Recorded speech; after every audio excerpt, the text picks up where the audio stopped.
Oh no. Hello, everyone. Welcome to Live from the Apocalypse. My name is Not Will, and we're having technical issues. I'm so happy you could. Oh, you can't hear any of us. No. None of us. Wait, no, that's probably delayed. That's probably just referring to me. Also, I Oh, think they I think. fixed it. Great, great. Okay. Yes. Okay, cool. Hi. Yeah, I fixed it. My virtual cable was going to my headphones, not to OBS for some reason. Anyway, it's all fixed now. Hi, everybody. Thanks for joining us. We are live from the apocalypse. If you have not caught us before, we stream tabletop games to raise money for progressive causes and good organizations. And this stream, like everything else we're doing right now, benefits the International Rescue Committee. Which is a great organization, about 80 years of history under their belt. They have been helping with humanitarian crises all over the world. They're active in over 40 countries, including the United States of America. Not sure about Canada, at least not yet. Let's all cross our fingers for any coastal regions of the Great White North. But yeah, the point is, if you like what you see here, we just ask that instead of subscribing or doing any of the normal Twitch things, that you give that money directly to the organization that we are fundraising for instead. And you can do that by hitting !donate in chat. That will prompt the bot to pull up the link. And if you do that, if you donate to that, take the $3, $4, $5, whatever you would have been giving us in a sub anyway, and donate that directly to the organization. The McElroy brothers will interrupt whatever we are doing, and they will yell at us. You are also, we cannot stop you from subscribing, especially if you have a Prime sub included in your Amazon Prime subscription that you are not paying extra for. You can feel free to toss us that way. You can feel free to toss that our way, as Jeffrey Bezos would say. It's free real estate. And if you do that, Brandon Lee Mulligan will kill a dog. So just be aware of your choices and make responsible ones. It's really all it comes down to. And donate to IRC instead, if you're able to give it all, which no pressure. You are obviously more than welcome to have you here, and we're very happy to have you here. This is the Maple League. This is the final session of our Pokemon Tales Wildcard Wednesday game.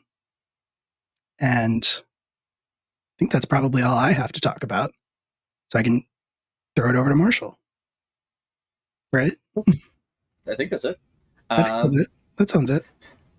So I'm Marshall. I designed the Pokemon sales system that we'll be using tonight. I also stream with Live from the Apocalypse yesterday and every other Tuesday on Missing Numbers, which is also Pokemon themed and also involves Will.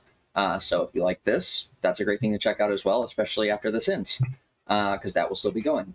Other than that, if you're interested in anything I do, you can go to Iron Echo Games on Twitter, which shows up there. Okay, my hand is mirroring, but next to my name.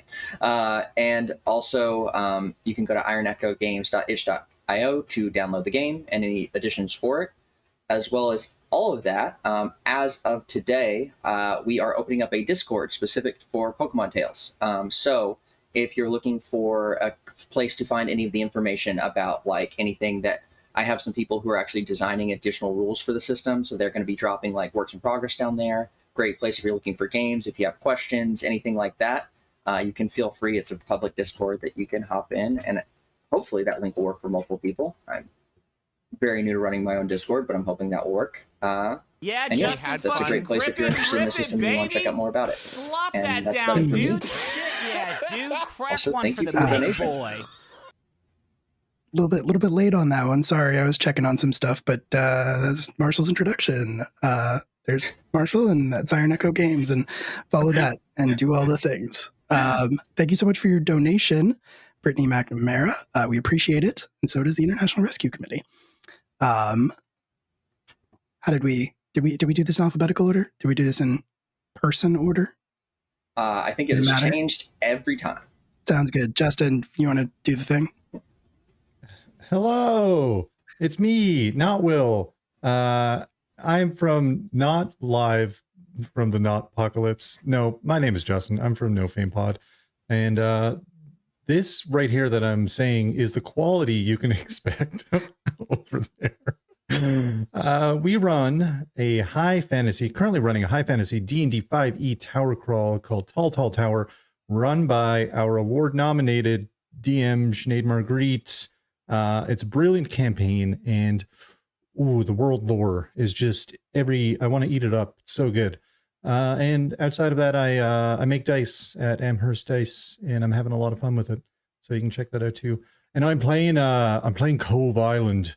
I was up just on a little vacation. I ran into the boys out here, right? And we're just like darting around, and we tried to get on this friggin' tour, and a lot of time we're having with this. Boys are not cooperating at all.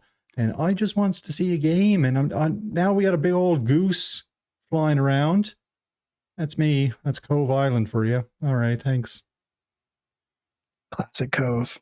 I just caught up on Tall Tall Tower, and it is very good. Juicy lore. And you could too. All right, I'm just going in the order on my touch portal, which means that I am next. Hello. Hi, my name is Will. I am one of the GMs and the organizers here at Live from the Apocalypse. I do a bunch of stuff, but it basically all lives on this channel. So just follow this and do the Twitter and the socials and all of that stuff. Follow the channel if you want, like what you see here. I run a 5e game about high school students who have been stuck in a fantasy world for 10 years and are now on an epic quest.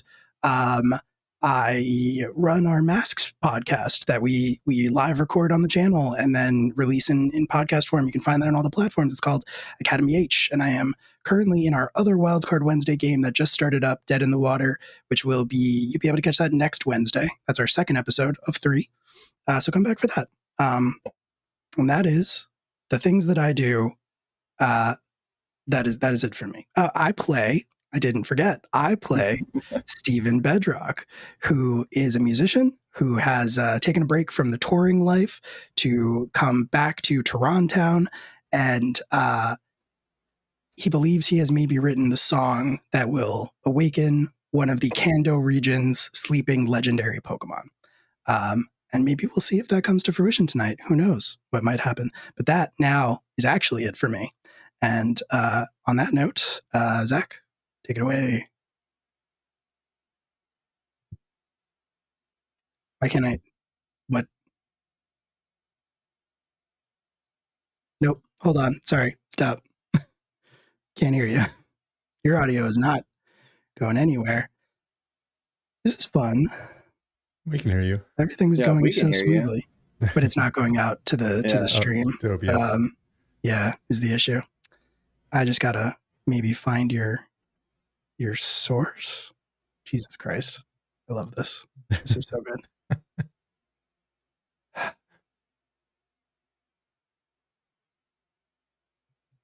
Everything breaks in the final episode.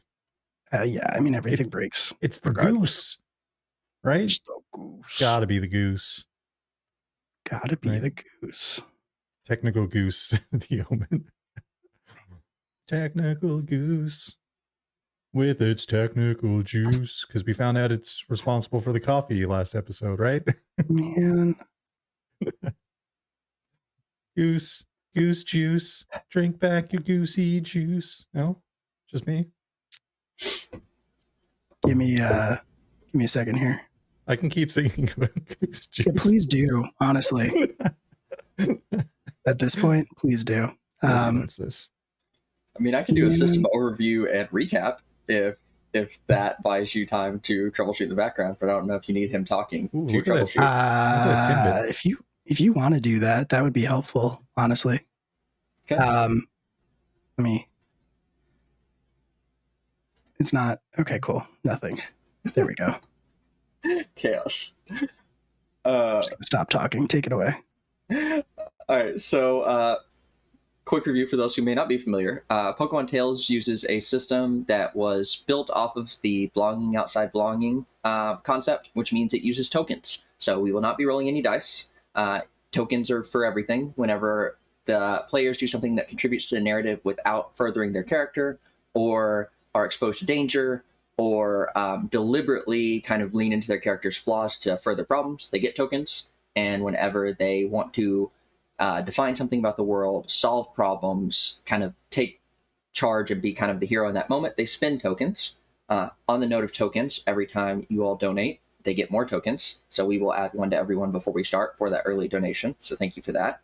And in terms of story recap, our intrepid heroes arrived at Torontown for various reasons specific to each of them, but they were all traveling together. They had a little bit of a Pokemon match on the way, which is like a mix of Pokemon battles, hockey, and lacrosse, all kind of blended together. Arrived at the town, and we're kind of just taking in the sights and doing an extended riff inside of Timmy's when a gentleman who was missing their child came in and asked for their help. So they headed out into the woods, rescued the kid, fought a couple of Pokemon, and headed back to town. And met one of the local Avalug's Pokemon professional players who unfortunately recruited one of the members of our group to go help them protect the gym, leaving us with just the remaining 3, who then continued on to the Timmy/Team Hortons headquarters, Tim's Tower, which had just had a giant legendary goose that had been missing for 100 years burst out of it and start wreaking havoc on the town, leading the town to do what it always does whenever there's really anything going on, which is riot. So our heroes fought their way through the riot, fought their way past a difficult receptionist into the tower, and then proceeded to explore the crumbling tower, dealing with various members of the Timmy's organization. And then finally, after some chaos, made their way to the room where the giant goose was being stored, figured out that the giant goose's toxin was responsible for the very delicious coffee that most people in the region had been drinking for many years. Fought... Cove was still drinking. Yes. At least one of them continues to drink said goose juice. I don't know what's wrong with us. What are y'all looking at me for? We have crippling addictions to it at this point. That caffeine is hard to kick. And that goose juice. And then, beat the head of Team Horton's Pokemon, and then which was a giant Garbodor that had absorbed all sorts of goose juice and had become giant and threatening. But thankfully, our caffeinated moose Pokemon achieved caffeinated mode, which is definitely was not a blatant ripoff of Super Saiyan. And was able to take out Garbodor. And then they headed back out. And when last we left, Steven believed he had a plan to hopefully stop this goose from wreaking any more havoc upon the town. Fingers crossed. Also, Zach, can you try talking? I might have fixed it. All right, let's see. Yes. Is it working? All right. It is. Here, do your thing. All right. I'll be quick because we're already sort of in it. Hey, everybody, I'm Zach Walsh. I run a podcast called Schedule for Launch. You can discover indie projects there. I'll talk more at the end. Back to the game. Oh, I played Jackson Miller. Jackson Miller. There we go. We're back to the game. Back in it. All right. When we left off, Steven was going to explain his plan for stopping the goose, or at least the idea he had for stopping the goose from continuing to destroy the town any further. Yes. So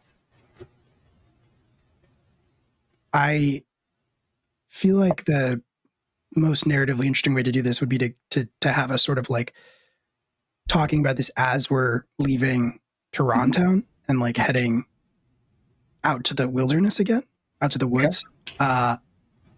Because and Stephen would have shared this, that his plan is, he probably hasn't revealed this at any point while the group has been traveling together, but his whole reason in coming here is that he believes that he has written the song. Legend says that the other legendary Pokemon of this region will only awaken if a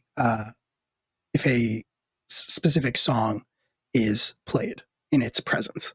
And Stephen believes that he has written that song. So Stephen's plan is that they go to the dam and attempt to awaken legendary Pokemon whose name I can never say. Castemus. Castemus, yes. And because legend says obviously that the only creature that can stop Gigander is Castemus. Or, hear me out, Magikarp. I mean, Is that, I guess that's is to that be what the seen. legend says? We'll find out later, I guess. Footnote. I mean, clearly we do not know yet to this point what will happen if Steven kisses Magikarp. So maybe It's true. that will solve the entire problem. True. We do not know. True. So yeah, let's head out. So why don't we go ahead and craft the locale we will be exploring as we head to find the 100-year dam where Castemus is rumored to be sleeping. Do we want to keep with the woods aesthetic since we've been exploring the woods so far? It's a lot of It woods. makes sense. Yeah. Yeah, It definitely would make tracks. sense. I'm fine with the woods still. We could add in some river, which would make Yeah. sense because of the Yeah. dam. Yeah. Oh, yeah. It has to be built into some kind of. Well, it is. Oh, yeah. It's the 100-year dam. Yeah. Yes. Maybe y'all are following alongside of a river through the woods towards the dam, like that supposedly the dam is at the end of this, like capped at the top of this river I or was going something to say, like that. could it also be like a canyon or something like that? Because we know there's mountains close too, right? Mhm. Yeah, canyon would be. I mean, it's a dam, so I like a canyon. Yeah, canyon filled with rivers with some woody trees. Old Canyon River. That's your backup character, right? In case Cope dies.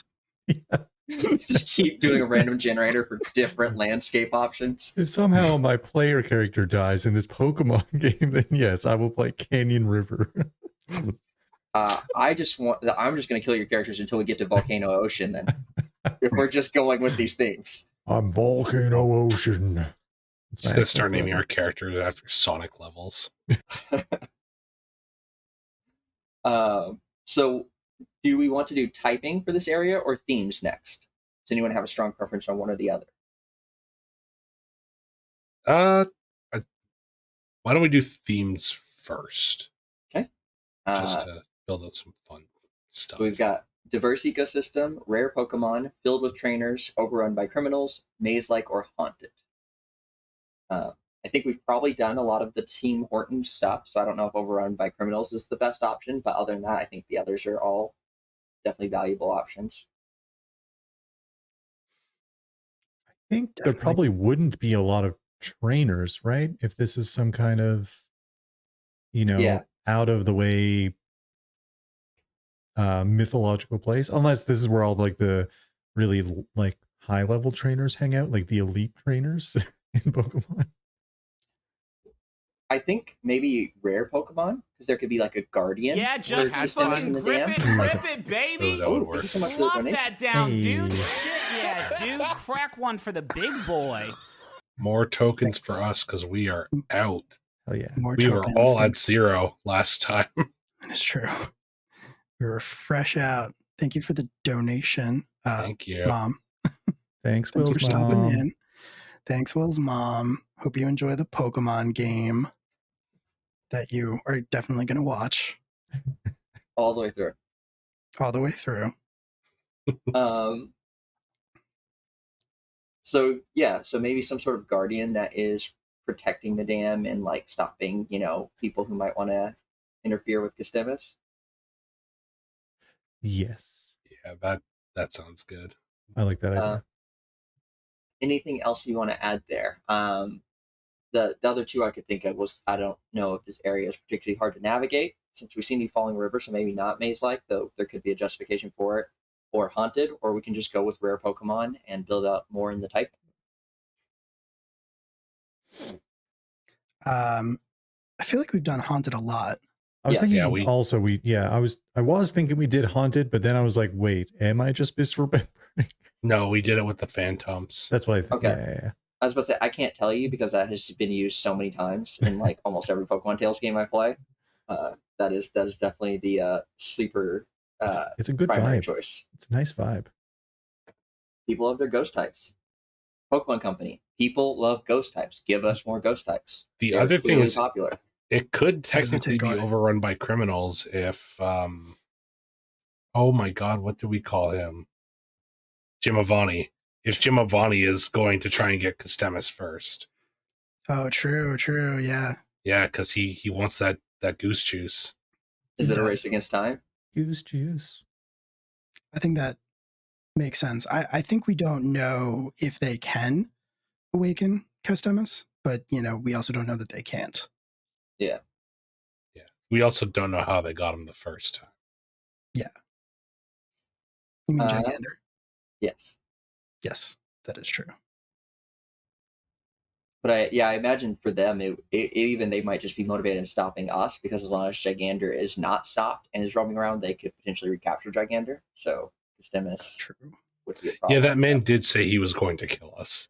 So Pretty explicitly, despite Cove's He tried. confusion about it. He did try. I don't know why he tried. Why did he want to do that? Why is he at that at all? I don't understand it. I have no idea. He's pretty clear about his intentions from the beginning. Yeah. I didn't catch it at all. I know. We know. For types for this region, for this area, what are we thinking? I feel like there's got to be some water, right? Oh yeah, the river. Definitely water. there's got to be some Bidoof / Bibberol. Yeah, I was gonna say, everywhere. it's definitely overrun with Fucking Bidoofs. everywhere. This is like one of those things where like we never knew he was there, but like you as a player would know that there's no way the big beaver Pokemon isn't there. Yeah. Yeah, I mean, if this were like the region of a game, you couldn't take 5 steps without getting attacked by a Bidoof in the tall grass. Yeah. I low-key want to play the game that has Bidoof as common as a Zubat in one of the areas, like that level of impact, but it's just relentless Bidoofs. Bidoofimon, there's 151 different types of Bidoof. Yeah. Somebody's probably made that hack at this point. Isn't there that one hack that's got like the really ripped Bidoof? Like, If there isn't, there should be. Now you're speaking my language. What is our second type? So we did water, right? Yeah. I mean, Fighting make any sense for like, because beavers have to like put things together and stuff like that. I don't know if that is there a water fighting type? there's that one octopus, but Oh no, that's just a fighting type, isn't it? Oh, I thought that was rock water. I don't know. There's the one of the bear evolutions. Oh, and Poliwrath. Oh, yeah. Oh, of course. ooh, That makes a lot of And- sense. Also, one of the horses that are like the 4 horsemen. That it's just a unicorn. Why is it water type? But okay, Pokemon, sure. The grappling octopus is straight up just fighting, no water. Okay. Yeah. But the Interesting. Yeah. unicorn is a water type. Great. listen. The other unicorn is a fire type, so I guess it makes sense. It's fair. One thing I was thinking, if this is kind of a mystical place beyond the water Pokemon, would be maybe something since we played our hands with the ghost, something like dark or Fairies. fairy or psychic, Yeah. something that kind of has that kind of mystical vibe. Yeah, fairies in the woods is very cool. I like that. I'm into that, yeah. So water and fairy.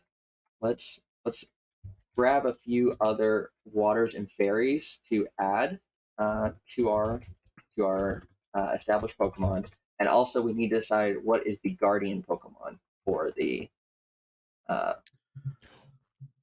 Magikarp established is technically water fairy type, right? Oh Yeah. my gosh, is this where the Magikarp evolutions live? I forgot I made I was it gonna fairy type. say I think we established that the Guardian was ripped Bidoof, but I am fine with there it. could be a very fun thing where like Magikarp like was supposed to be the Guardian in like its evolved form, and then it ended up where Cove lives, and this whole time it's just been trying to get back here.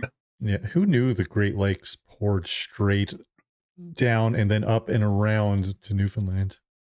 I mean, if Oldfindo. if you told me that, I'd believe you. I'd Yeah. have no choice. Well, at least for regular Pokemon, if we're doing water fairy, I feel like we have to have Meryl and Azumarill. Yeah. Because they're the two water fairy types. Yeah. Also, they're adorable.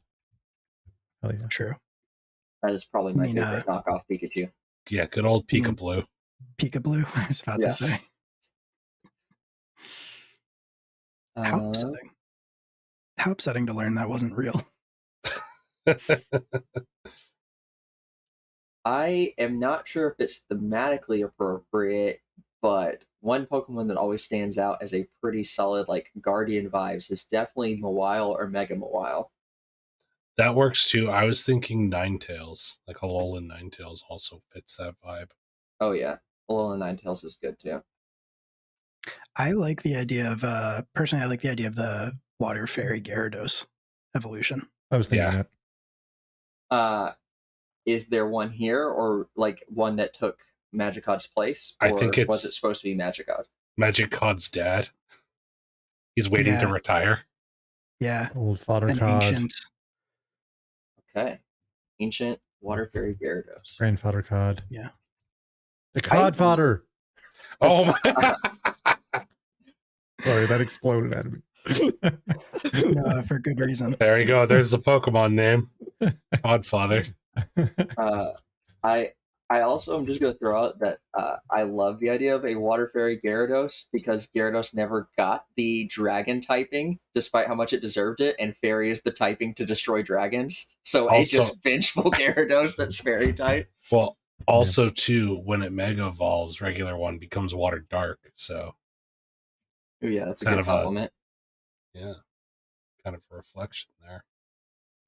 All right, so we got some water fairy crossover, and we've got our guardian. What fairy types do we think should be here? I know 0 fairy types. There are fairy, that's so few. Yeah. Are we how menacing versus friendly do we want this forest to be? Or this canyon to be? Probably somewhere in the middle, right? Because this is the order Pokemon, right? So this is where it should be fairly like tame, maybe dangerous, but tame. I was thinking that too, because Stem has spent like the 100 years kind of around building up this area, so that definitely tracks for sure. Just a lot of Alcremie. Alcremie for the coffee. Is everything in this coffee come from Pokemon?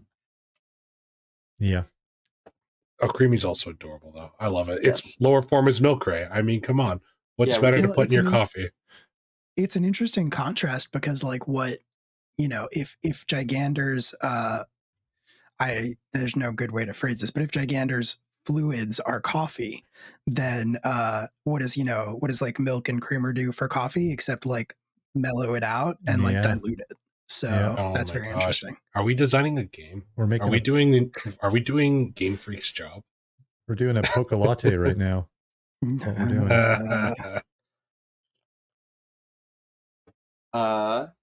So Milcery and Alcremie. Is that good? Do we want to go with that combo? I'm good with them. Hell yeah. The only thing with this build out is we're going to have to lean on other frames, because unless one of y'all get creative, not one of those reads is super threatening. Well, why don't we slam a Mawile in there? Because they're dangerous.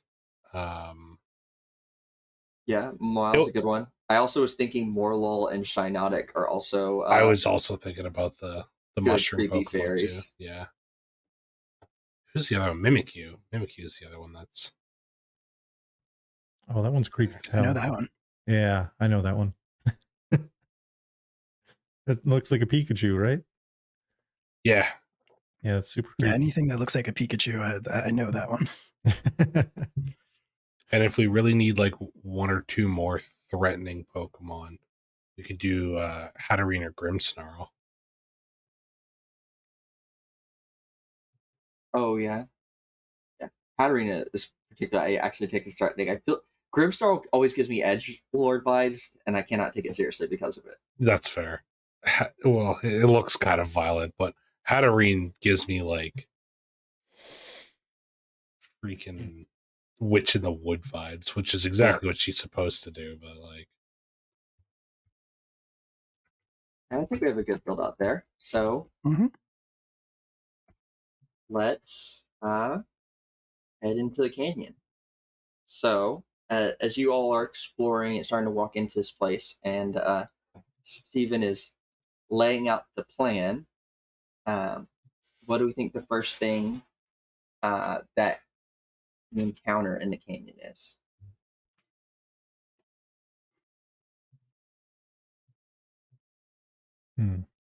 okay, so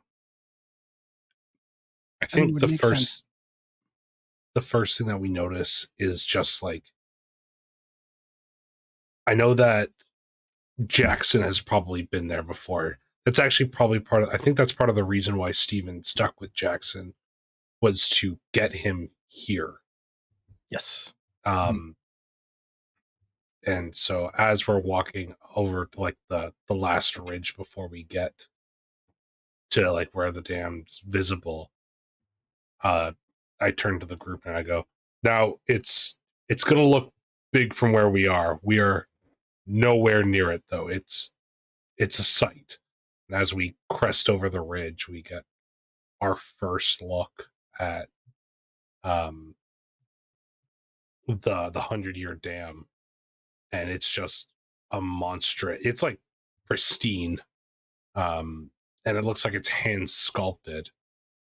But there's like an almost eerie like force of nature feeling behind it. I think as that happens to the no, not yet. I think it's just it catches Jackson in awe every time, and it's kind of why he's enamored by Castemus in general. I think I know where you may have been going with that, and I actually what you head off. I think I support that this is a good moment for it. Were you using one of the rare Pokemon frames? I was considering it, but I couldn't remember who our rare Pokemon is. The Gyarados. the Codfather, right? I think as you were Yeah. staring up at it, hearing an ominous roar Yeah, echoing down the canyon that none of you can quite place, adding to the kind of intensity of the scale of the dam in the distance. Yeah, and I think like that one specifically, like it's loud. Like we can tell it's far, but it's still loud and big. And Jackson goes, and there's the Guardian. Who's that? He's got a lot of names. He's known by a lot. He's the old man of the dam. He's the Codfather. the Codfather. Yeah, it's the Codfather. Codfather. What a name. What's Magic Cod do when we say this? Magicot's just like, God. Like flailing around in its little wheelable fish tank that I've got it in. Oh, I've got and on top of it in little floaties is a take 10 from the local Team Hortons. Like I figured we're going to be on the road a while. Does anyone want one while I'm at it? I'm just going to get myself a little coffee. One for the forest canyon, river. Yeah, I'll take one. Okay, there you go. All right. Jackson just like, are you taking a coffee? I've got a whole stack box, take 10 of them. After what we just saw, I think I'm good for now. Are you sure? Yeah, I'm fine. All right. I'll have one think later.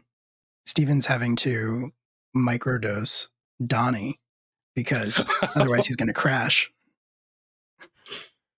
See his eyes starting to like He's flutter doing the like close. sleep thing as he's walking, and you're like, I'm like, oh, here you go. Just inhale the fumes. Don't don't swallow. Just like, I got to give him just enough to keep him going. I think And that he just not needs too little much. espressos, probably, right? Little. No. What do they call them? Red not eye. that. That's the new thing. They're so It was little. red eye. A cold brew. What do you want a cold brew for? It should be friggin' piping hot, right? You don't understand. The cold brew that Donnie and I had was extraordinary. However, If I wanted something cold, I'd just have some water. And then follow that up with a coffee. If the coffee's not burning your lips, you're not doing it right. just hear a slightly agitated roar come through the canyon again. Jesus. Boys, whatever is Did going not on out like there. that. Is that your amp, Stephen? Is that what's out? Is that what's making that awful noise? I didn't even bring an amp.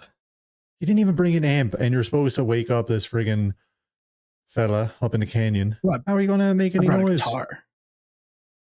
What is it? An acoustic, is it? It is. Sorry, that's all I could carry.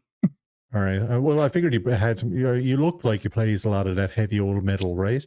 And I figured you'd have some kind of electric, something that looked like it might summon up Satan at any minute. But I mean, he's probably got a pickup that he can attach the guitar into if an amp comes up, but my son, I don't understand anything you just said. let's continue. All right.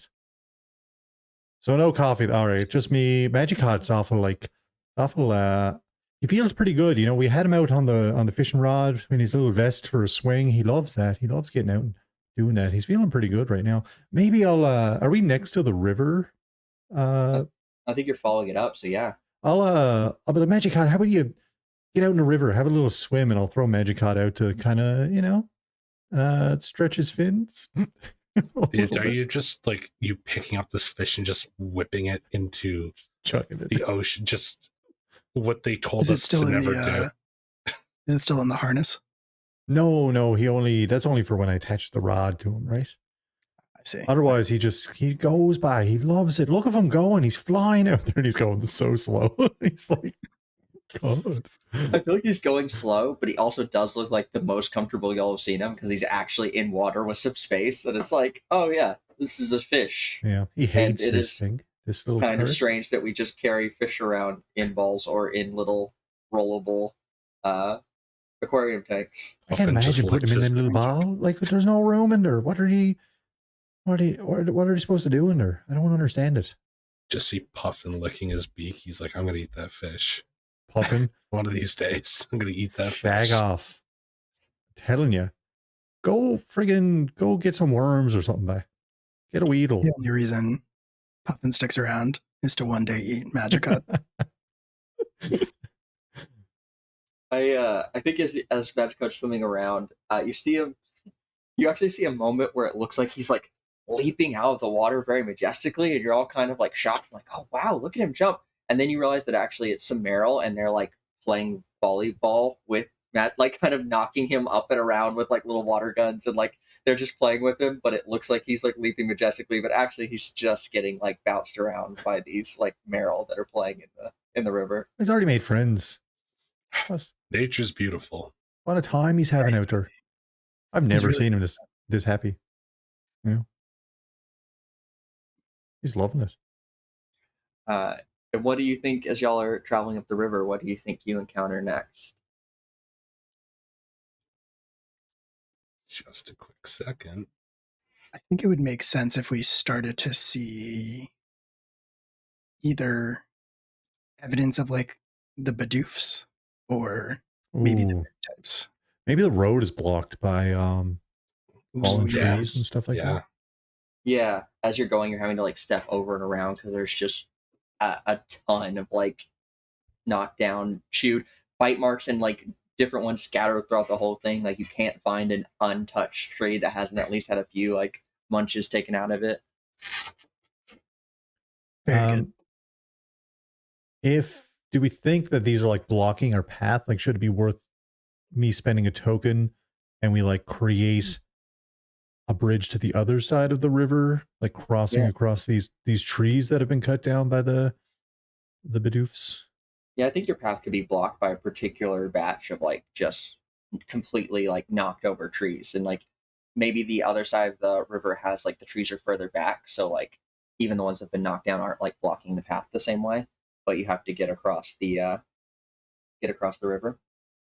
I'd be happy to throw a token for that. Okay. Unless How we do have you create a bridge? a different idea. I think That's a great young fella, Stephen. I think maybe. How do you feel about if we give your buddy, your moose buddy there, Donnie, a bit of maybe we give him a medium double and see if he can chuck some of these big old friggin' trees along the way, over the river. Not over it, just on it. I'm not sure he can take much more at the moment, to be honest. This might be more of a job for Bud. Yeah, I was going to say Bud's up for it. Yeah, let's. I don't know why when you said that, my brain cut to an image of Donnie with like heavy sunglasses on, like in like full hangover mode, like nursing the coffee fits you're letting him have. He's now got his, like, He's having a rough time. fingers on his temples and he's just rubbing it. You've got like a little blanket draped over his shoulders. He's in the cart. struggling. He's in Magicod's cart now. The Magicod's not there, and we've got ice in around him. He's like having a cooling bath. It's got just like the towel wrapped over his like it's like wet so that it's like cooling on the back of his neck. Yeah. There's a fan hanging off his antler. He's gonna need a few minutes at least. Right. Yep. Bud's made for this kind of climate. He can wade through the water if he needs to. Just need to tie him on and send him across. Should we tie him to anything? Should we tie onto a tree over here so we have a way if we need to pull him back? But I'll just return him to the ball if I need to get What? him back. Why? Yeah, we got these things called Pokeballs. I don't understand them, and I'm not using them. You don't. We know. We know. It's okay. Bud will be okay. And the timid buffalo Pokemon comes out. The corks are still deeply capped on his antlers. As I start lashing these trees to him and get him to pull them across. I'm gonna do a like tag yourself Pokemon TTRPG like group chart, and it's just like which one of you has unresolved Team Rocket trauma, which one of you refuses to use Pokeballs. Like there's some of these tropes always resurface in every group. Heard of It's this one very fella named resolved at Julian this who point. friggin' hates Team Rocket. Why oh boy does he hate him? I mean, as someone who also did the Pokeballs are bad trope, and also in my favorite podcast that we don't do, there is someone who checks both boxes on one character. That's So great. it is definitely a thing. That's very fun. So yeah, Bud hauls the logs across. You're able to establish a little a bridge. I think the bridge is so. Do these logs block the water, or are they just floating on top?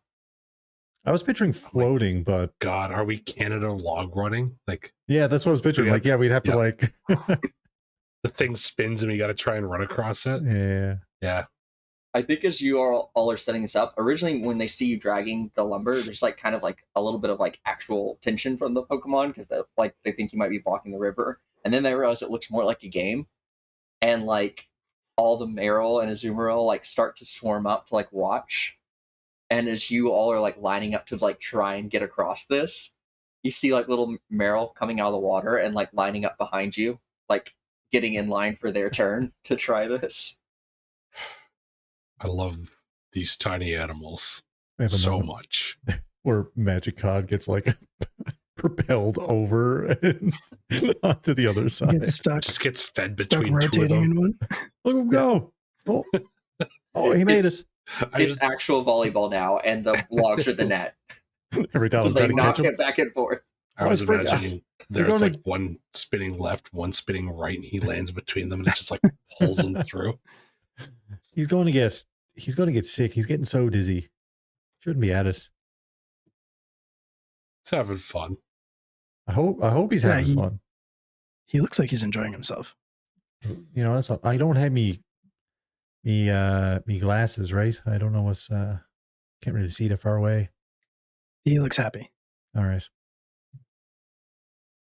Do you all head across the logs? Yeah, I Yes. had across the log. I think we float Moose over, Donnie over in in the wagon fish tank. Yeah, as we're all native Kandoans, we're all Nice, familiar with log running. It's like Even if we fell in, PE it would be 101. cold for like a second. It'd be fine. Yeah, exactly. You know, we Actually, used to have falling to in do might this. be what's best for Donnie. We used to have to do this all the time. We'd have to cross these old logs and go over and, you know, help the old baloofs cut a couple of trees. Then we'd haul the trees along the river, and then we'd have to haul them up the hill to the houses, right? And you're always asking yourself, why do we build the houses on top of the hill? If we built it down here, we'd be home already. But that's it, right? As long as it is. Cove, I feel like you get along with Beedus pretty well. You know, sometimes it just goes out and gives him a hand, right? It's sin to see him all chopping down trees and trying to lug him over to the old river. And, you know, I'm like, boys, what do you have? Listen here, I got me bike, me quad, you know, me 4x4. I'll give you a hand. And, you know, they love it. We have a grand old time at it. I mean, Doofs on 4-wheelers. Like, as we established last night, if you have a bike, Cove is rich, apparently. Yeah, true. That's true. But this is a motorized bike. It's not a bicycle. So. Oh, okay. Those are super cheap. Don't worry about it. Yeah, those are really cheap, actually. Yeah. Like Julian's truck. Yeah. I think you all cross, and as you're just getting to the other side, and like a few of the Meryl have like made it across too, and even a few start like doing like a little rollout and like launching themselves across the logs to like cross. But then you all start to hear some noise coming from, and it's the other side, and it's voices actually talking.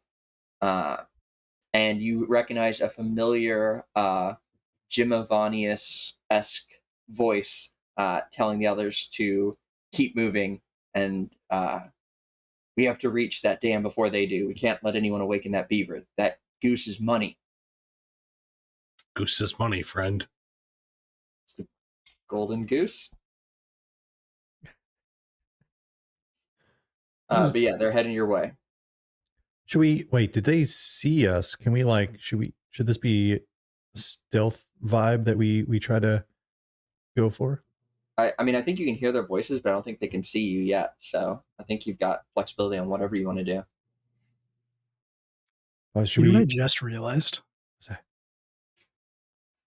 I think Norman's been with him this whole time. Oh yeah, Because I you sent him to follow Yeah, Jim O'Bongi Oh yeah. back in the I tower. totally forgot about Norman. I also Yeah. So if this is a challenge we have to overcome, I could spend a token to So Norman have, like, his neck. Norman show up and to snap his neck. The stealth chameleon following him for this entire time. I'm like, this is very easy for this to go very dark very quickly. Yeah, Norman is deceptively deadly. Yeah, no, I think it's a challenge to get away unscathed or to shake them off. So however you want to go about that, I think Norman's a great option.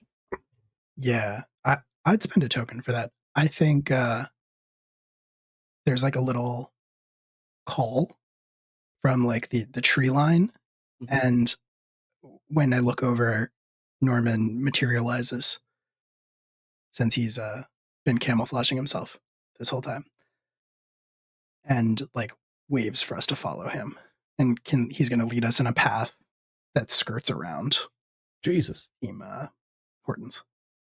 where did he come from? Was he there this whole time?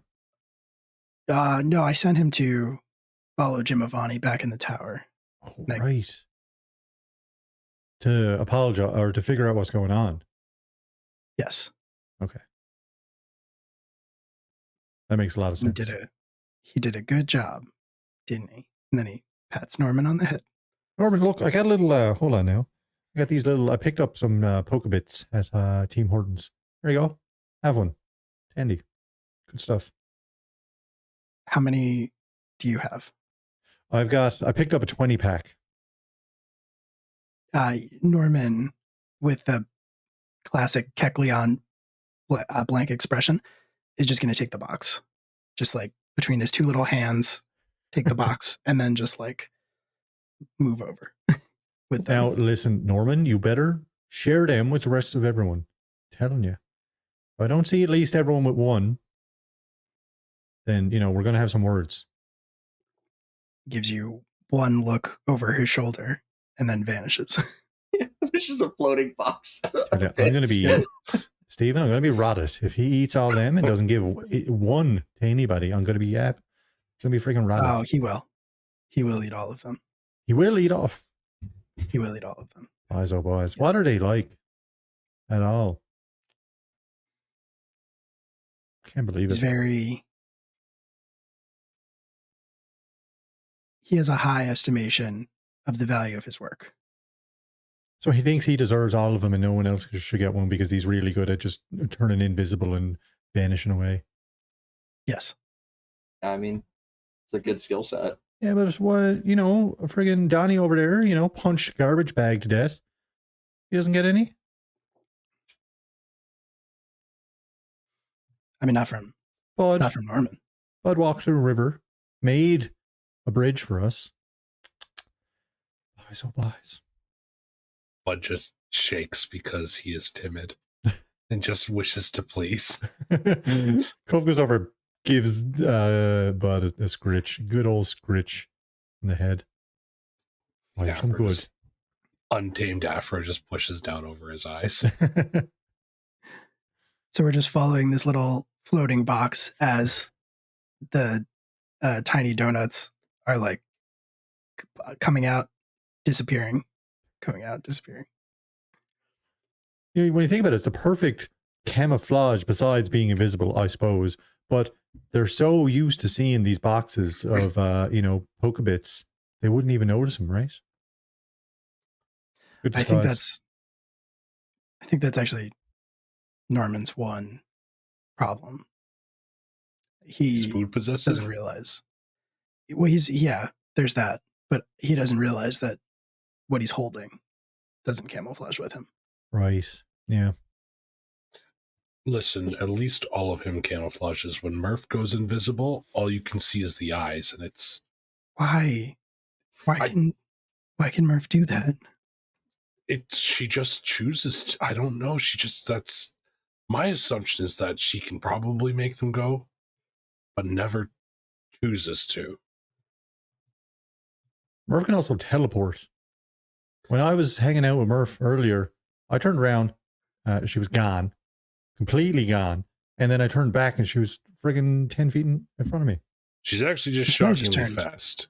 Just fast. Boy, she is some fast, tell you that. I think that's worse, actually.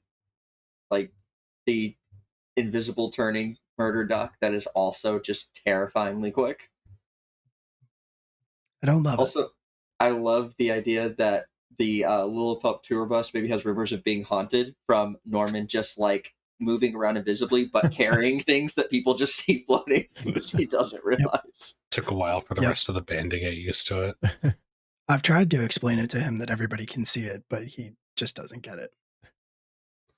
As that he doesn't get it, he just doesn't care. Honestly, your guess is as good as mine. Fair is fair. Everyone thinks you have an invisible mic stand, but it's just Norman.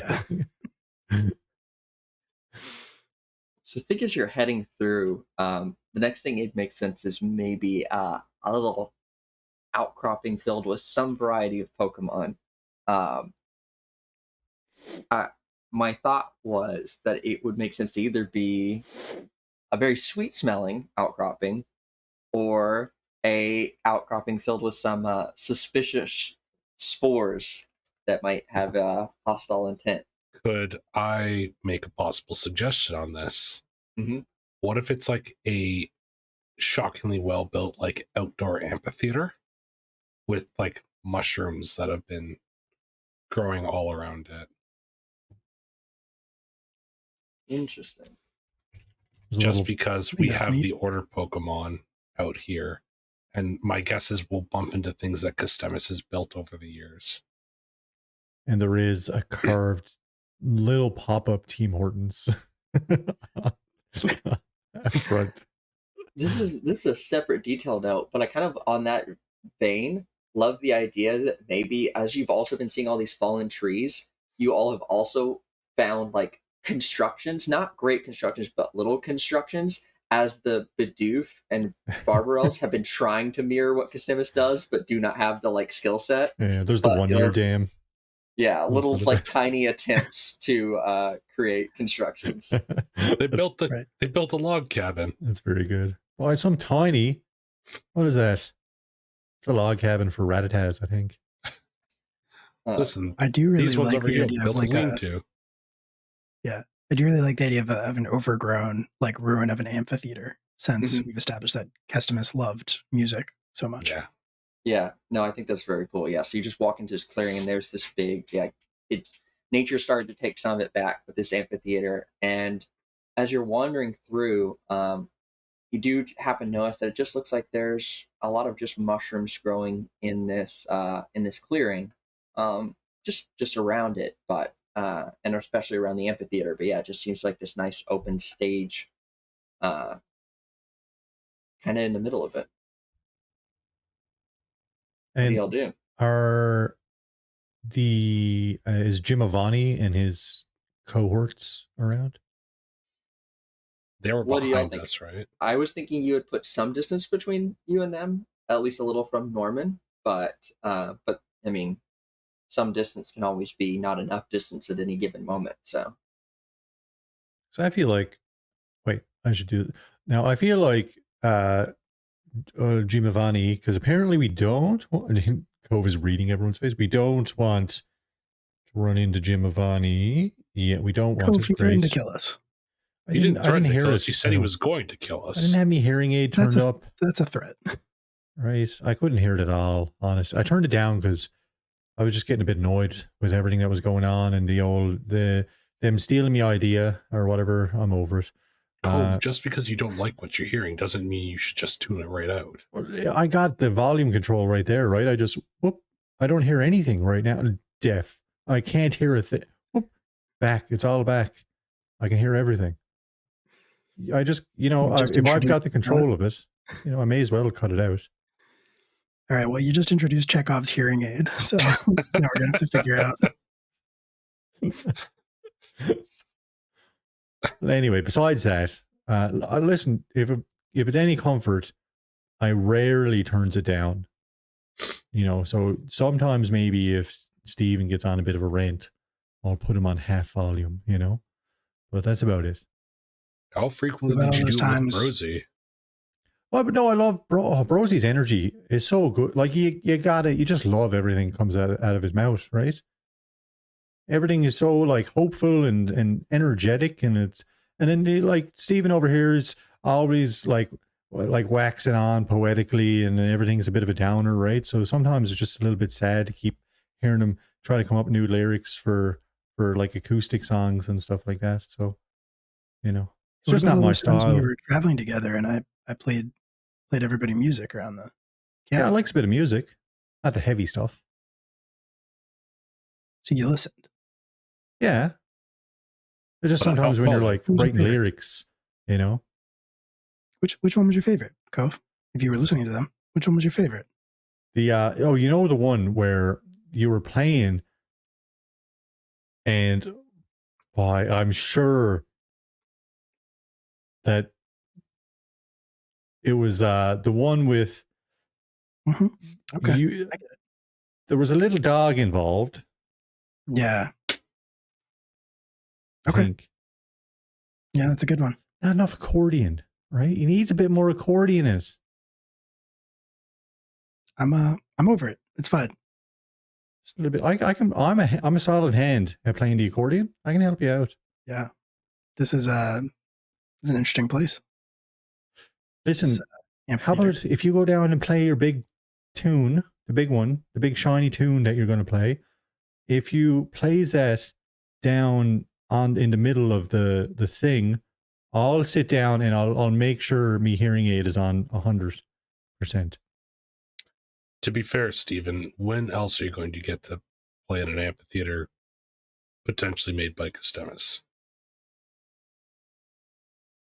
I mean, do we think this is the place to do it? I thought the legend says that he sleeps under the dam. Well, I'm not saying necessarily Customus' song, just... Oh, I better warm up. Something, yeah. Because imagine, could you Starts- imagine he gets up there and you frigs it all up because your fingers aren't right? Also, it'll give you a chance to tune the guitar while you're here. That too. that's true. I'll All right. record it. I got. Do it. I don't know how to. I know how to turn on the camera app. I'll record it on my phone. Stephen will take the guitar that he has carried around in a gig bag over his shoulder this whole time out and step onto the amphitheater and start like tunes it a bit and starts playing a little song. Love that. I think you're playing just this great song. Everyone's really enjoying the sound of the music. Are you singing anything or just playing your guitar? I am not singing it first. First, I'm just like tuning it and then just messing around a little bit, and then I will start playing an actual song and singing it about a little dog. I think And I'll let all three of my Pokemon out to sit and listen. So first off, we'll take a token for this Hey. scene. And then I think as you're playing and everyone's kind of relaxing and just enjoying this moment, and actually, we're gonna do a slightly rule bend. You didn't spin the progress to make camp, but we're gonna treat this as like a soft camp, which means any of you can describe how a moment where you're bonding with your Pokemon or one of your fellow trainers and gain a token for it. If anyone describes anything you're doing during this kind of musical scenario. I think Cove feels really bad that sometimes he didn't quite understand how hurt Steven's feelings were going to be for when he was playing music all those nights on the road camping.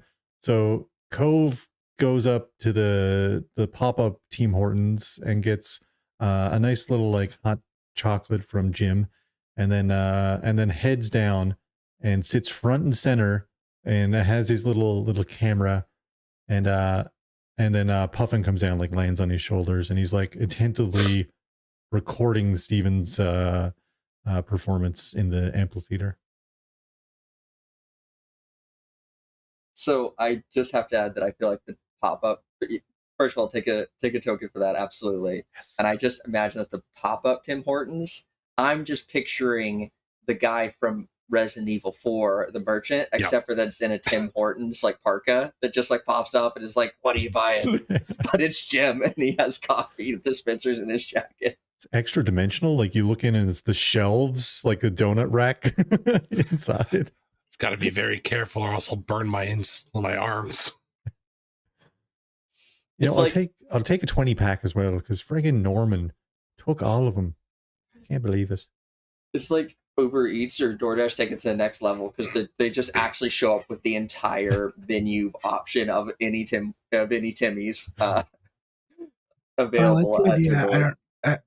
I like the idea that it's one of those little like carts that you have to pull, and so it's just like Jim comes streaking up the mountain into the Yeah. into the amphitheater, pulling Yeah. this Timmy's cart. Does Jim have like an ice type rock Jim, yeah. ruff that pulls it? It's like a sled Ooh. dog. Yeah, I Oh, like that's that. very That's really good. good. I just like the idea of an ice themed Lycanroc too, actually. I feel like I've seen that as a Fakemon, and I loved it because I also just really love Rockruff and Lycanroc. Yeah. He's got the little barrel and it's just more coffee under his chin.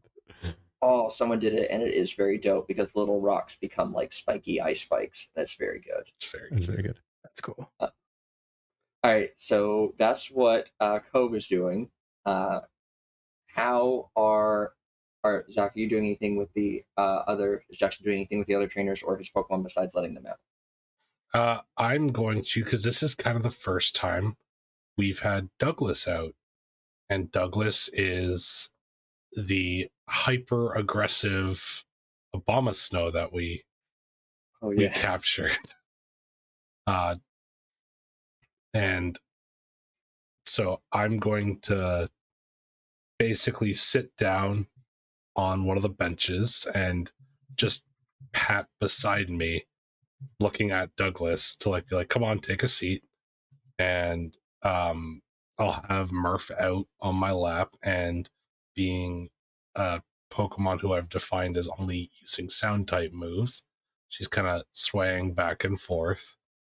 And I'm going to look to Douglas and I'll say, I know that we didn't meet on the best terms, but you're kind of a part of our little found family now, Douglas. And it gets better from here. And Douglas kind of like looks down at like him, and Bud's curled up. He's been pulling the cart that contains Magic Cod when he's there, and Murph's staring intently. And clearly like not like crazed like usual, but like pleased and like kind of happy looking, listening to the music. And Jackson's gonna turn himself and kind of like lean into this very cold pine tree Pokemon, and he's gonna go, "You're gonna fit in here sooner or later." He just like pats him, and he's like, "Just give it some time." Very good. Take a token as well. And Steven, what are your Pokemon doing while you were playing?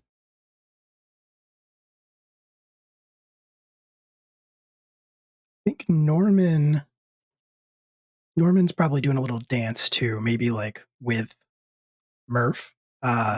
Like steps up and just kind of does a little. It becomes visible, obviously, and just covered in crumbs, and is just doing like a little dance that's basically just like him stomping his feet and just like wiggling his arms with his little chameleon face. And but I think I like to think that Norman and Murph are maybe not kindred spirits, but like have similar energy where they're just kind of these like little chaos creatures, and that can turn invisible and are of a similar size. In a group of, by and large, much larger Pokemon.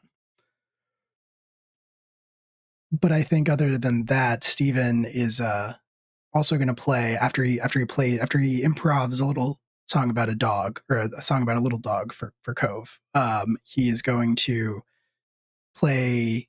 I think Lillipup has a song that he wrote for Donnie, and he's going to play that as a to try to breathe, like give him a second wind, essentially inspire him to rally. Love that. Yeah, take a token as well. And as this goes on, I think I had been envisioning this whole trip kind of taking place on more of like the night side of the day. And certainly like it's definitely gotten darker as y'all stop to rest here. And I think you see like these like spores start to float up and like kind of glow in the like night light that kind of like creates this really nice like atmosphere overhead, like outside the amphitheaters. You're all kind of sitting and taking in the set. And it's really like nice and relaxing. You're all having this moment with your Pokemon. And then as Steven plays on, I think all of a sudden you all start to hear a backing vocal, which you don't expect. And you're not sure where it's coming from, but it's this very like kind of nice and very sing-songy, kind of light, beautiful voice. And it's just kind of echoing Steven's kind of tone and inflection as he sings through the songs. And you all start to get drowsy. As and maybe right before some of you pass out, you spot a Jigglypuff at the back of the amphitheater, standing behind Steven, singing along with his song. I want to say it would be very in character if Cove was just already asleep. Oh, I was actually going to say the opposite, was that this is where our Chekhov's hearing aid could have actually saved you. True. Kind of playing both. You did your duty. You listened to 2 songs. You're like, this is great, loving this, and then you started to get a little groggy. And so, as you do, you just click off the hearing aid and nod off a little bit. And so you then wake up to everyone else, and all the Pokemon passed out. And you're the only one who's awake. If you'd like to spend a token to have the hearing aid come into play, because we haven't spent a token for this, but yeah, it's true. I think, in all honesty, I think Cove would have left it on because he really did feel like he had to listen to the whole set, and at some point he did go play free Pidgey. And but maybe just did fall asleep on his own accord, just like there with the phone, and the phone starts going down. He's like, maybe you just bumped it on the way down. And just yeah, maybe it could have been turned off, or maybe just ran out of batteries. I don't know what I charge these things. Well, if not, then you can all pass out. It's up to you. I was giving you an out, but the amphitheater in a fairy forest with people singing was just too perfect. So anyone who is asleep can take an additional token, as a semi-hostile Pokemon has sprung a trap, so to speak. But I like the idea of everyone being out, and it's the time when Cove didn't turn his hearing aid down. yeah. I feel like that paints a nice picture. Okay. So yeah, you're all passed out. Everyone can take the token from that. And who wakes up first? Do you want to know who I think it might be? It might be Murph. I think I know how Murph Ooh. gets us up. Yeah. Okay. I'd love to hear it. Go ahead. With an ear-piercing metal sound. Metal, like actual the element, or like metal like the music? The move metal sound. Oh. Oh, yeah. So just screeching, painful. Yeah. Horror movie, like, score in the background. Yeah. So yeah, I think Murph awakens, sees that you are all in danger, and makes the sound, and you are all brought awake to you are being surrounded by Shinotics. Jesus. These walking mushrooms that seem to be having their hands out and like seem to be absorbing energy, and you all feel very fatigued despite the fact that you were seemingly just asleep. Because my Shinotics particularly take advantage of sleeping prey by sucking their energy out through their arms. Through their arms? Well, their arms suck the energy out of you. They're like gross ET Pokemon. They are. The arms. Yeah, if anyone hasn't seen Shinotic, you should look up Oh, yeah, Shinotic, because they are very creepy. Morlul is very cute, but Shinotic is like, I don't know who designed it, but it's so scary. Yeah. That's terrifying. You're right. I mean, I'm pretty sure it's intentional, given that, again, core part of its description is it waits till or puts you to sleep with spores and then drains your energy out.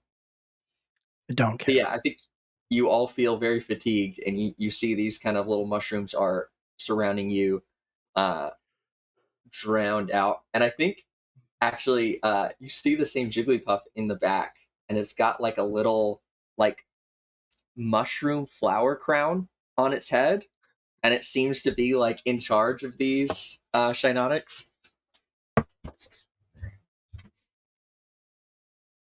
And yeah, what do you do as you all wake to the sight? Okay. Oh, Steven, that was great.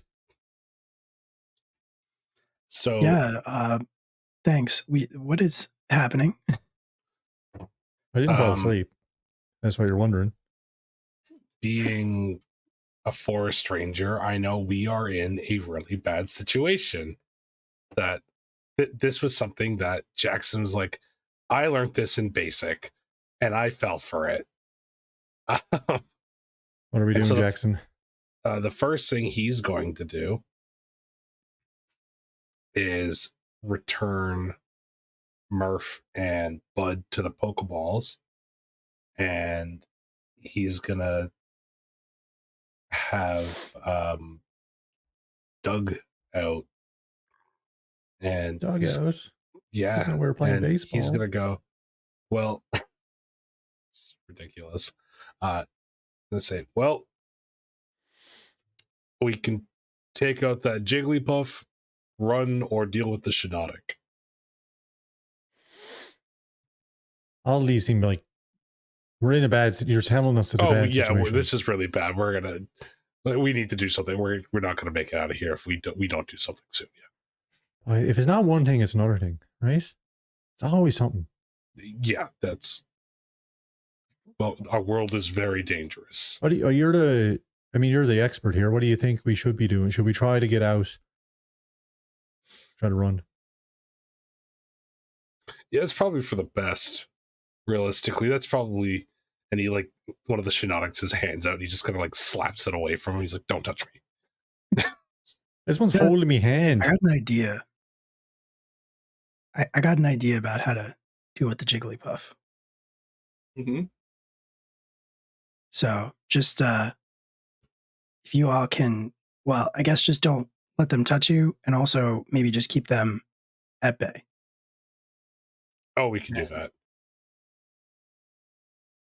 I'll spend a token for this, but I think Steven is going to get back up on the amphitheater stage with his guitar still in hand, and is going to start. He's just going to start very low, and he's going to play a scale. And so, he's going to play one note, and then see if the Jigglypuff harmonizes the way that it did before. Mm-hmm. No, I would say it does. Okay. And once he has its attention, he's just going to start playing up the scale. And if it keeps following along, he's going to get to, when he gets to the highest possible note, he's just going to sustain it for as long as he can, in the hopes that this Jigglypuff just either blows out its vocal cords or is not getting enough oxygen and passes out. Pops. Yeah. No, I love that. I thought that's where you're going with that. So yeah, you see it's mirroring the note, and actually it's kind of swelling a little bit as it goes to hit these higher and higher notes, and then you force it to hold this note, and you just see it it's doing this as high as it can, and starts to vibrate a little bit, and then there's almost just a poof, and then the Jigglypuff almost kind of deflates a little bit and is kind of flat as it says basically blown out its voice trying to hold this high note, which at least seems to put some chaos into the Shiinotic, because they were kind of following orders a little bit. I think you still have at least 1 to 2 token spin to clear this whole scenario, but Steven has removed the Jigglypuff from the equation.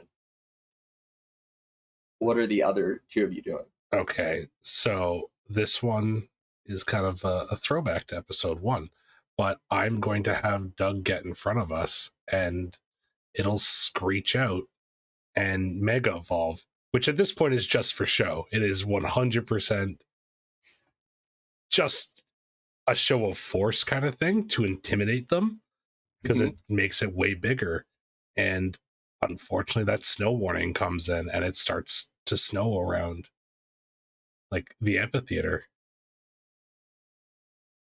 So yeah, it just kind of roars out, and snow starts to kind of pour into the amphitheater. Yeah, so spending 1 point to get there, but the weather gets worse, so Cancels out. Also, did you have to spend a token for Murph to wake up? Because I took that out, but if I didn't have to, I'll add it back. I didn't. Oh, yeah, I would have. No. But... Oh, no, that's fine. I was just, since you all passed out and we weren't giving you, basically I put you in a worse situation because Cove wasn't aware of it. So they got closer and further in. So no one had to spend a token to wake up. It was just whoever went first. Cool. Yeah, I would have been fine to have Murph. It cost a token for Murph to wake up first either way. But no, you're good. Yeah. So yeah, all right. So yeah, the snow starts to rain in, which is definitely for these grass type Pokemon, making them a little bit uncomfortable, because ice and grass do not mix, and they're definitely starting to lose a little bit of their confidence. They seem a little bit wary. Yeah, ice and grass don't mix unless you're ice and grass. Yeah, unless you are the ice grass Pokemon. Because as we established last night, grass and grass do not mix either. Follow Live from the Apocalypse for more Pokemon typing secrets. You'll learn all kinds of things that just don't make sense. Yeah. What is Cove doing to maybe round out this whole scenario and help y'all break away? I think, because I was pretty vague about what Puffin was up to, because I was like, I don't know what Puffin was up to, honestly, but now it all comes together where Puffin like we see a silhouetted against like the moon, this huge shape, but then when it kind of becomes more visible, it's Puffin, and Puffin still has the tarp building. We think it's Gigantor at first, and all of a sudden it's Puffin. Yeah. And it flies down and like throws the tarp across a bunch of the Shinotics, I think. That is fantastic. Yes. So yeah, anyway, Really each of loves you that spent tarp. one token to accomplish all of that. Yeah. I also love the idea that Kobe is just always vague about what Puffin's doing for legal reasons. Yeah. You know, I just don't know what he get. And look, I mean, Not sure. Couldn't tell you exactly what he's doing right now. Definitely don't want to put it on paper or in writing that I am aware of what he is currently doing. well, I mean, and you know, they know where I live, right? Because I got me name badge on still. So Still, Does Cove still have his visitors pass on? yeah, I'm gonna put this. I got a little scrapbook at home, and I'm gonna put it in my little scrapbook as a memory of when we went on the Team Hortons the tower tour.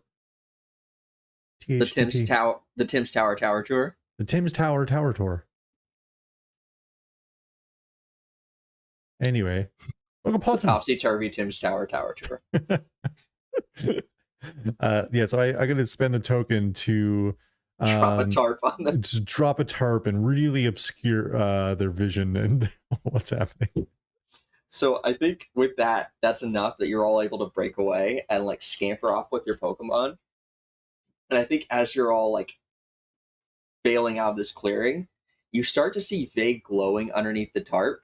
And like the Shinotics have gone into full panic mode and do have a healthy dose of energy they've just absorbed from all of you.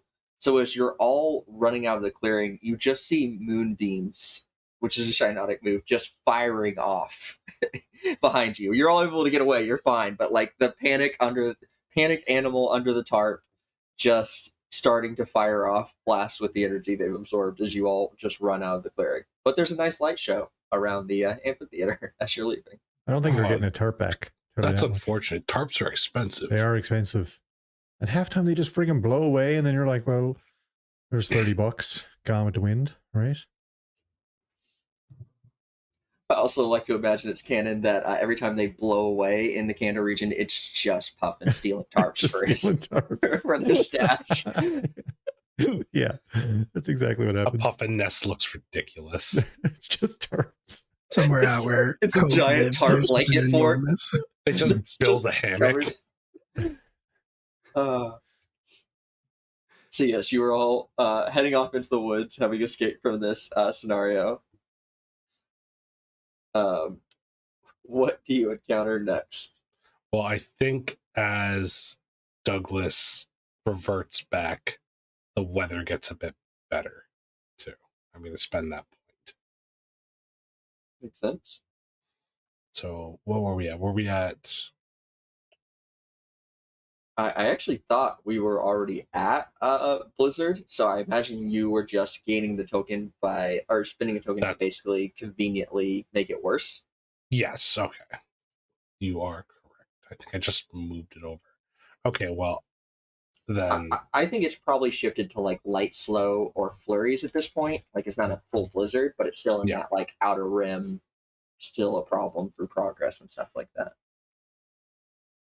I think maybe it would make a lot of sense if when we run, we end up away from the amphitheater and kind of back near the river, and Magicod seems even more eager, as they seem to be like trying to bring us in a direction, like to try to like there's something going on, and it keeps like swimming up to me and swimming away, and I'm like, well, I know, I'll tell you what, this, he always wants to go somewhere, and there's usually some kind of food or, you know, a truck tipped over and there was a bunch of Pokebits poured out in the bay, right?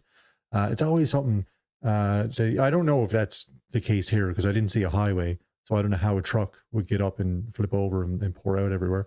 And also, how do they flip over? I mean, anyway, it's neither here nor there. I think Magicod might be trying to bring us further up this river, but I don't know, Jackson, what kind of dangers that might bring up.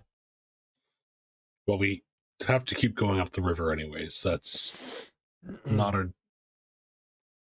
We have to go that way. Magicod seems to be going the direction we need to go anyways. He's smart like that.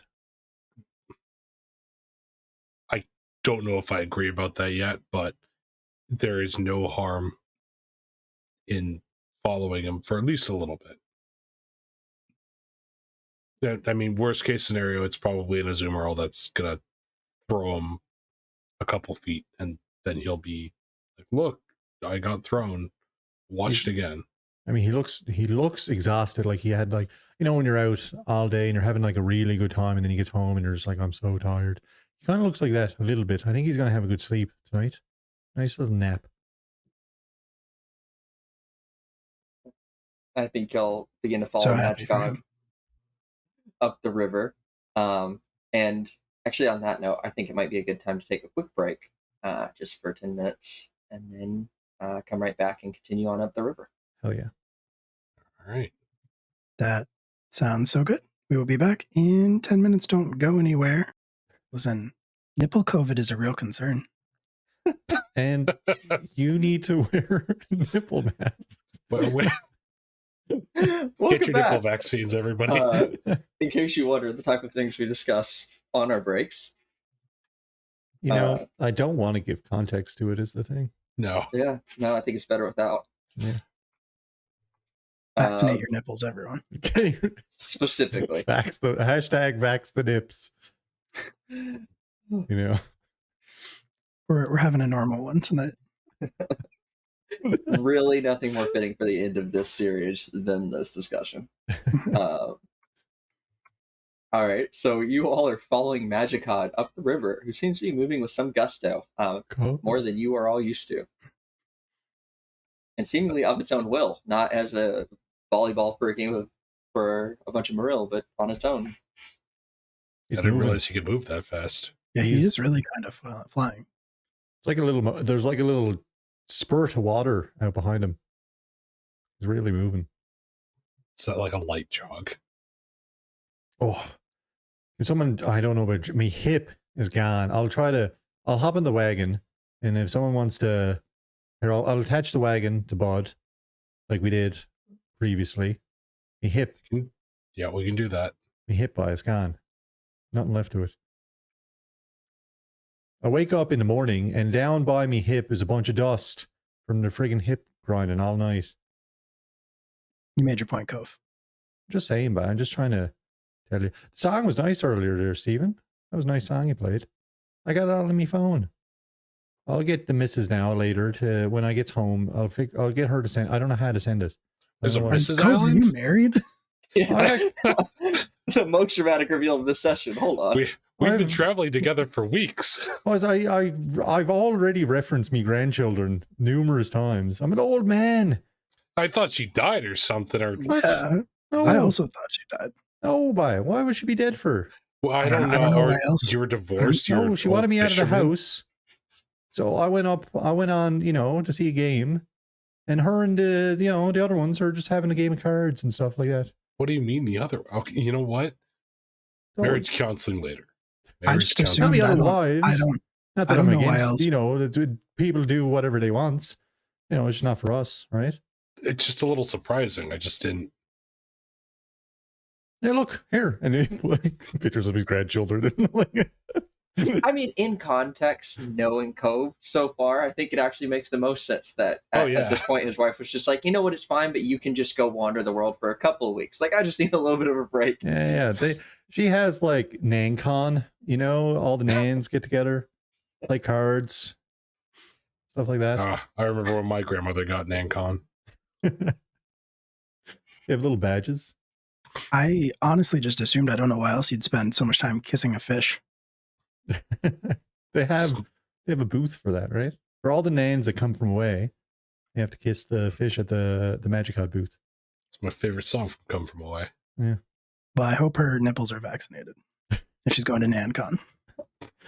They all got masks on by. They're fine.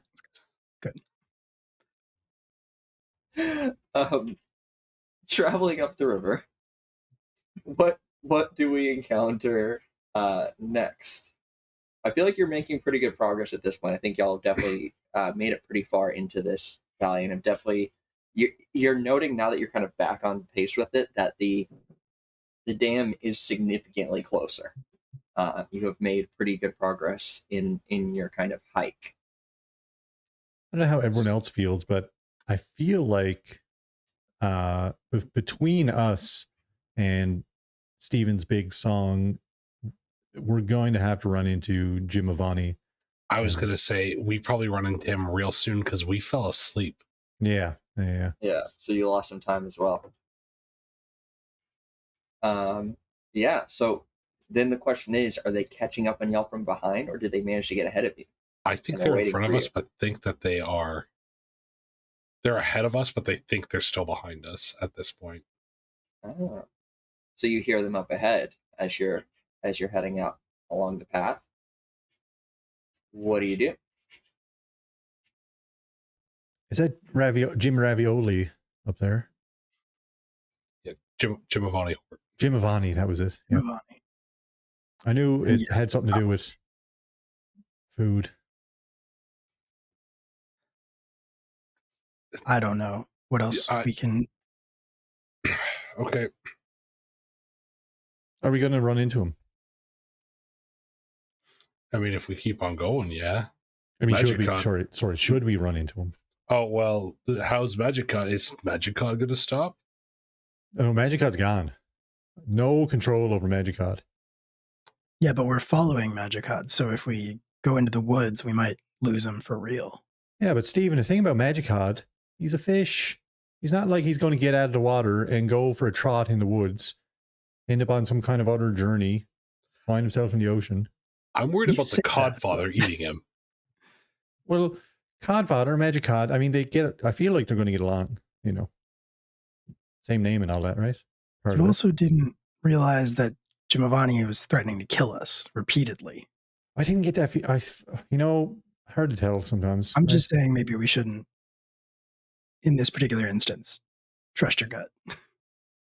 Yeah, I haven't been eating like proper meals either, right? Just a lot of grab and go food, right? So off me game.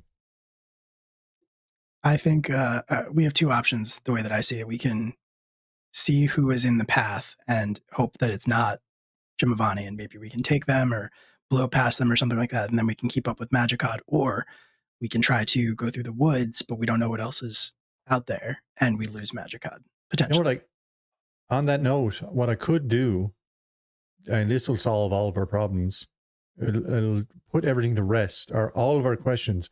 I can just be like, Jim, is that you? And if he answers, it's Jim.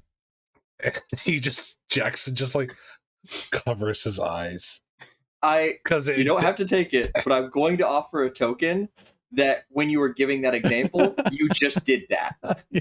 I think that's the best way for this to go. Yes. I'm not gonna... Oh, perfect. Yes, please take a token as you do exactly that, as you're describing what you could do. And you all hear a ruckus from up ahead of you as you hear what was that? How'd they get behind us? And scrambling and movement coming your way. Sorry, but I didn't realize because I had him down low, right? So I think I have to talk louder because I feel like I'm not loud enough. Sorry. Why did you have him down low, Cove? Because I was we were all magically asleep, right? And they just got turned down low. Because of magic? Magic. Okay. Okay, I see. All right. Listen, I got your whole set list. Did you write a set list? Can I have the set list? I got your whole show on me phone back. What was the last song that I played? It was a nice one. It's about a big dog. Good. Yeah. True. Steven's 3 songs: Little Dog, Medium Dog, and Big Dog. See, listen, here's the thing. Cove thinks, because the band's name is Lillipup, that all the songs are about little dogs. Honestly, a fair conclusion. Yeah. a wrong You conclusion. do have one song called Stout Land, but they are two separate words. Yes. That just sounds like it's a beer the drinking next song. Cove character. Stout Outland. Oh, that's me grandson by Stoutland. Tell you about it. He's some. You never his center of gravity. You never push him over. He's a stout little fella. He's only 8, but he's Got like a beard and everything. built like a mountain. I would also like to add a note of I think there is a set list, and Stephen, you noticed when you collected it post waking up that in Sharpie, scribbled next to several of the songs, have been added featuring Jigglypuff as it joined you. And Good. Puff I meant to ask, sings did it draw .com. things on our faces? But .ca. I don't think this one did, only because it was intentional. It's That's weaponized versus vain. That tracks. it's very fair. So yeah, I think they're headed your way. And are you all going to try and get out of there, or just brace for a fight? Kind of want to fight Jimavani. Do we know that he's? We heard his voice, right? Did we hear Jimavani, or did I think you. I know initially you certainly did, and I would say in this you could have, in the midst of like maybe in the chaos and surprise everything again, his like sharper voice rose above it to like direct them to head back this way towards you all. Jimavani and the Horns admins? White shirt's one of them. I think it. Intern white shirt. I think Kev is right. I think it's Tilly time. Tarps off. Oh, gee, like I didn't take. I thought we'd have enough. I thought we had enough shirts for everyone, so I didn't bring extra shirts. So if he tears your shirt, you're not getting an extra one. I give all the extra ones to Brosy because I knew Brosy. As soon as he gets in that ride, he's ripping off that shirt. Right, gone. Shirt didn't even exist to begin with. You don't have to take your shirt off, Cove. Yeah. No, I'm not going. I'm freaking. It's cold out here, by. It is cold out here. Even at the old snow fella, he was cold. I'm sure. He's made of snow. Anyway, there's Jim. What are you at, Jim? Let's do this. Yeah, I think Jim approaches with yes. You know what? We just have the whole crew. Marketing's there, white shirt's there, and Was it the maintenance? scientist who is designing the newest iced coffee mix What should we have call all gathered together to clean up this mess. And Jim Avani walks out and he's like, "Well, you gave us a good run for it. I'm pleasantly surprised you made it out before, but it's time we wrap this up." Wrap what up? What are you talking about? Why'd you follow us? What's going on there? Thought I'd finish what we started, and this time I'd stay to make sure it got done myself.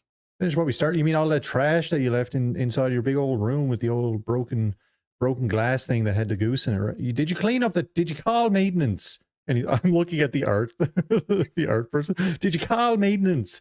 The whole friggin' hallway was destroyed by what? Like you had to give them a heads up to let them know that they had to get to work.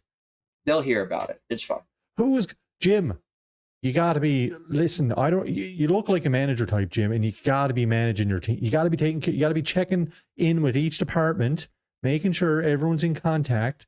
You had a big old hallway destruction. Moose came through the elevator. You know, teleporting ducks. No What one's he's trying to say. maintenance. What he's trying to say is we beat your garbage man, and now we're going to beat you. Yeah, that's the point I was getting at. Or eventually, I was going to get around to it. Much like your garbage Pokemon, we're taking out the trash. I am concerned about maintenance, so someone's got to tell him. It is a safety hazard. Jackson's I'm with sorry, but it's a safety me. hazard. It is. Someone's going to get hurt. It's a building violation. Yeah, Yeah, we shut should- down. When all this is over, we're definitely going to alert Posha. Yeah, we're going to alert Posha. I don't want to be at it, you know. We have to. What if White Shirt gets hurt? Brick falls on their head. Yeah. Well, I mean, if they get hurt, they don't get any sort of I can't think of a nicer corporate term for rights. Health benefits. Yeah. Yeah. There we go. Thank you. They don't get any Workman's benefits comp. until they get a name. The benefits come with the name. So, Benefit. but Jim, we can't have Porsche involved. So, Oh, you really we'll are have to- evil. Jim. You know what? Give me a second. White shirt. Quick question. Sure. You're doing an internship, right? Mm-hmm. What are you taking that you need the internship for? I mean, getting my PMBA or MPBBA, Masters in Pokemon Business. I mean, the Rangers always need somebody working their thing. We'll pay you. Do I get a name? Do you want a name? We can call you White Shirt if you want, but Surely you have a name. my you didn't. yeah, You weren't my- born. my name's Jackson Miller. Now my parents chose that for me, but you can choose your name. I'm willing to spend a token to buy off White Shirt. That's an intern. Yes. I think you don't even have to spend the token because we've just established such a horrific work environment that I think you're able to sway White Shirt. Which means this is now a 4-on-3 battle. Listen, and I jot down the number for my manager. And I can feel like you're gonna want to talk to this lady right here. Just tell her Jackson called and offered you the position at the. Well, I mean, you're not even gonna have to move. I'm the ranger in the region, so you can stay right in Toronto if you want, but you can work remotely. I mean, if you're office. So Yeah, that sounds great. In fact, I think I'm just gonna go get right on this. If y'all just gonna let y'all handle this whole battle situation. hey, what can I call you? And he's like, just like,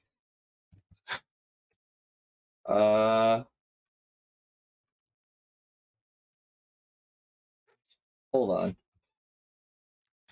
If you I want, like you how can just all look this at works to two. avoid having to invent a name as a GM because of what the whole does thing. your And heart then you're say like, your name we're is? going to give you a name. We are going to make you name this NPC. In If your you heart want, of you can just heights, look at White two Shirt. random geographical features and name yourself after that. You Pretty could. sure that's what Cove did. It's true. Yeah, we can call you Canyon Basin if you'd like. No, that's After because where of- you are, where you were reborn, Unironically- is this basin in this unironically- canyon. Unironically, Canyon Basin is kind of a sick name. Yeah. You can call me Sloan. Sloan? Sloan. Yeah. So Okay, Sloan. I love it. I'll talk to you later, Sloan. Thank you. See you at the office. Or not. Sloan. If you work Sloan. from home. That's all. Sloan, you know, And now it's even match of 3-on-3. feels good. Do it, Sloan. Even if you shouldn't, don't let people mess you around. See you later. Now, my logistical question, based on timing, is do we want this to be? So we got limited time for big battles.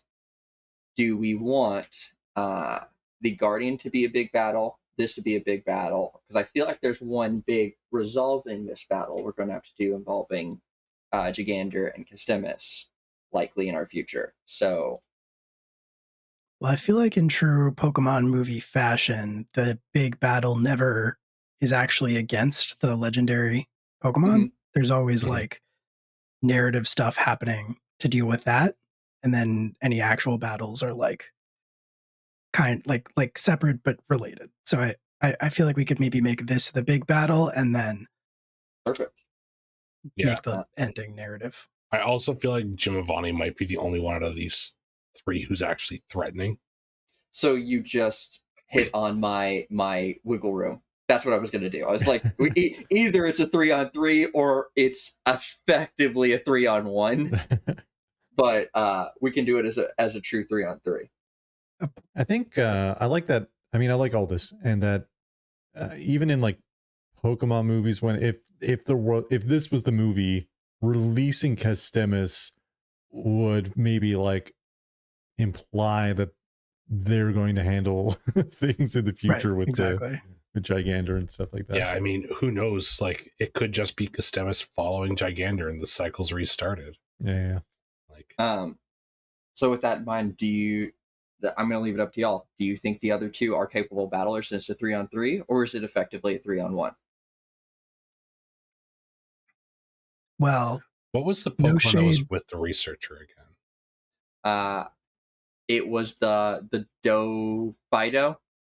It Oh, was a yeah. Fido. Yeah. Fido, yeah. It's a Fido and a Smeargle. So again, they could go both ways. You can make those terrifying, but also they could both be incredibly ineffective. I mean, I think they're part of it, but I don't know that they're, the strongest battlers. Ranked lower. Yep, we Yeah, can run it that way. And then, Will, I believe you had a specific suggestion for Jimavani's true Pokemon last session before I pivoted to the Garbodor. Do you remember what that was? I sure don't. I'm sorry. Okay. No, you're good. I remember you had an idea that I liked, but we had introduced the Garbodor, so Man. I don't know. Maybe it'll come to me, but was it like a Sinistea or something like that? Ooh, I don't know very many Pokemon. Yeah, So, Bulbasaur. Ivysaur. I feel like it would have to be Venusaur, like an original Squirtle, 150. Wartortle, Blastoise. Yeah. We'll just go. We'll go through them. Charmeleon, I definitely have some Wartortle, options. Mewtwo, Tentacruel, Aerodactyl. Yeah. Ammonite, Slowbro. Oh, is it Slowpoke? Slowbro? I don't remember which one it is. So they throw out their Slowpoke. Pokemon. So a Fido, a Smeargle, and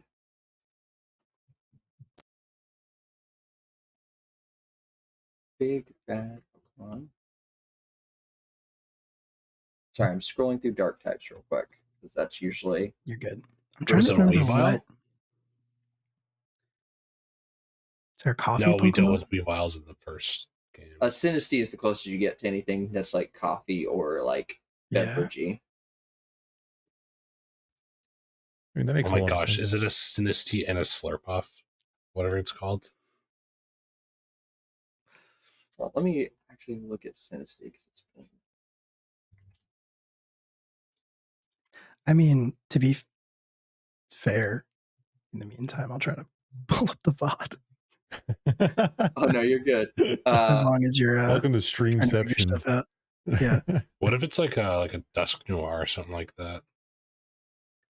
I just don't know what that is. That's the problem. So now I've got it. So we have the two we've already established, and then out of this third Pokeball pops a what do you call the? Is it a Take 10? Is the Take big 10. tanker of coffee? Yeah.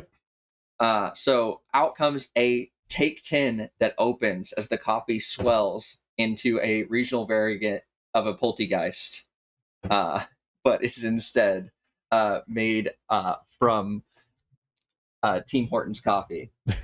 That's awful. And Especially so after there the is goose a juice buff stuff. coffee spirit inside of this Take 10 that is ready to battle. My you. gosh, it's a coffee genie.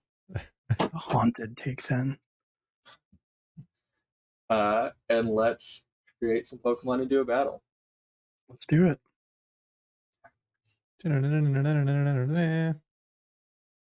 I see. Poltegeist. Yeah. Because it's a teapot. What haven't they made into a ghost, you know? I was going to say Giovanni. children, but they've done that a lot, actually. Yeah, that's like the most common answer, actually.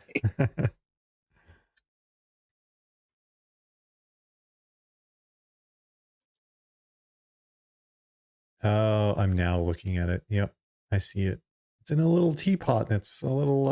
It's very cute. It's okay. This Pokemon's enraging because you have to get the official teapots to make sure it's in an actual thing. Sometimes they have a sticker on their ass, and sometimes they don't. And that's not even a joke.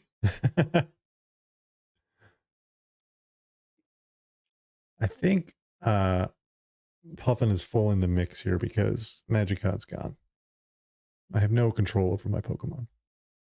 I was going to say, like, you say 3-on-1, but Magicot is currently swimming upstream and Puffin doesn't listen to go. Listen, Puffin is a great little support. Puffin loves to support. Puffin's a That's fair. monster. Puffin's done a great job and is also a monster. There's a heart in there somewhere. Puffin has theoretically committed crimes against humanity. Wanted in every province of the Kanto region. Especially British Columbia. Have you seen this Puffin? Would that be like, what is it? Galar, Columbia? I don't know. Yeah, it would be. This is the segment where we rename all the provinces. Mhm. Manitoba's just man. Pokemon Yellowknife? No. Oh, it's no, Manitoba is right Oh, there. Manitoba is so much Manitoba. better. Manitoba. Yeah, that's pretty good. I didn't know that was its own province also. It doesn't make sense like linguistically, but Nova Scotia. I was trying to figure that one out. Yeah. Albubta? No. No. Alberta? Bulperta. Alberta. I'm out. It's very good. All right, I have all of our Saskatchewan? drafted up for us. I went with, as we kind of alluded to, easy rankings for the Smeargle and the Fido, but a dangerous ranking for Poltegeist butt coffee, of which I cannot come up with a pun. I tried my best, but I cannot come up with a ghost coffee pun currently. That's a real dark roast. Real dark ghost. Listen, Poltegeist has a unique move called Tea Time. So it could be Coffee Break as its unique move. Ooh, that's very good. I like that. However, Tea Time just forces you to eat berries. So It just forces you to drink eat double the hell doubles. berry. Yeah. It forces the goose juice down your throat. I don't like that. Phrasing. I would like us to redact that. All right. So, with that in mind, initiative. Again, you can spend a token to go first, choose to do nothing to go middle, or gain a token by going last. Which are each of you doing? I'm going to. Oh, if I'm playing support, I'm going to spend a token to go earlier. Okay. Because I think Puffin benefits from boosting people before they do anything. Yep. I'll go middle with Murph. Are we doing one Pokemon, or is this like the type of battle where we can have as many out as we want? So I think only using one per turn. If you have your others out, you could Okay. switch. You can switch them in using a move on your turn to switch them in. But we're keeping it one because frankly, a 3-on-3 can drag if we don't keep it pretty tight. Okay. Then I think I'm going to start with Norman, and I think we are going to go.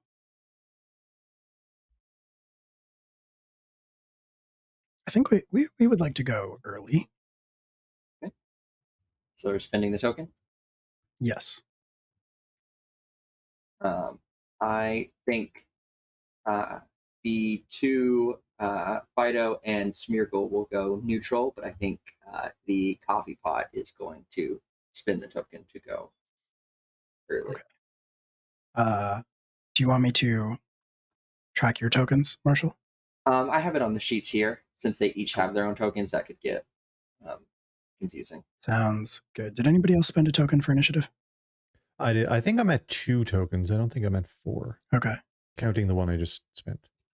Okay. So I have 2 written on my sheet. Okay. Cool.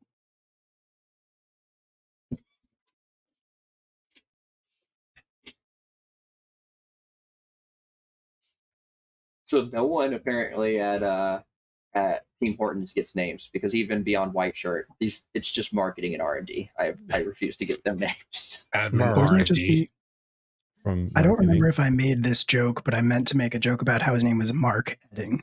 Yeah, I was going to say, Yeah. it's literally, Mark editing and then Richard in development, R&D. Yeah. Richard Norman Development.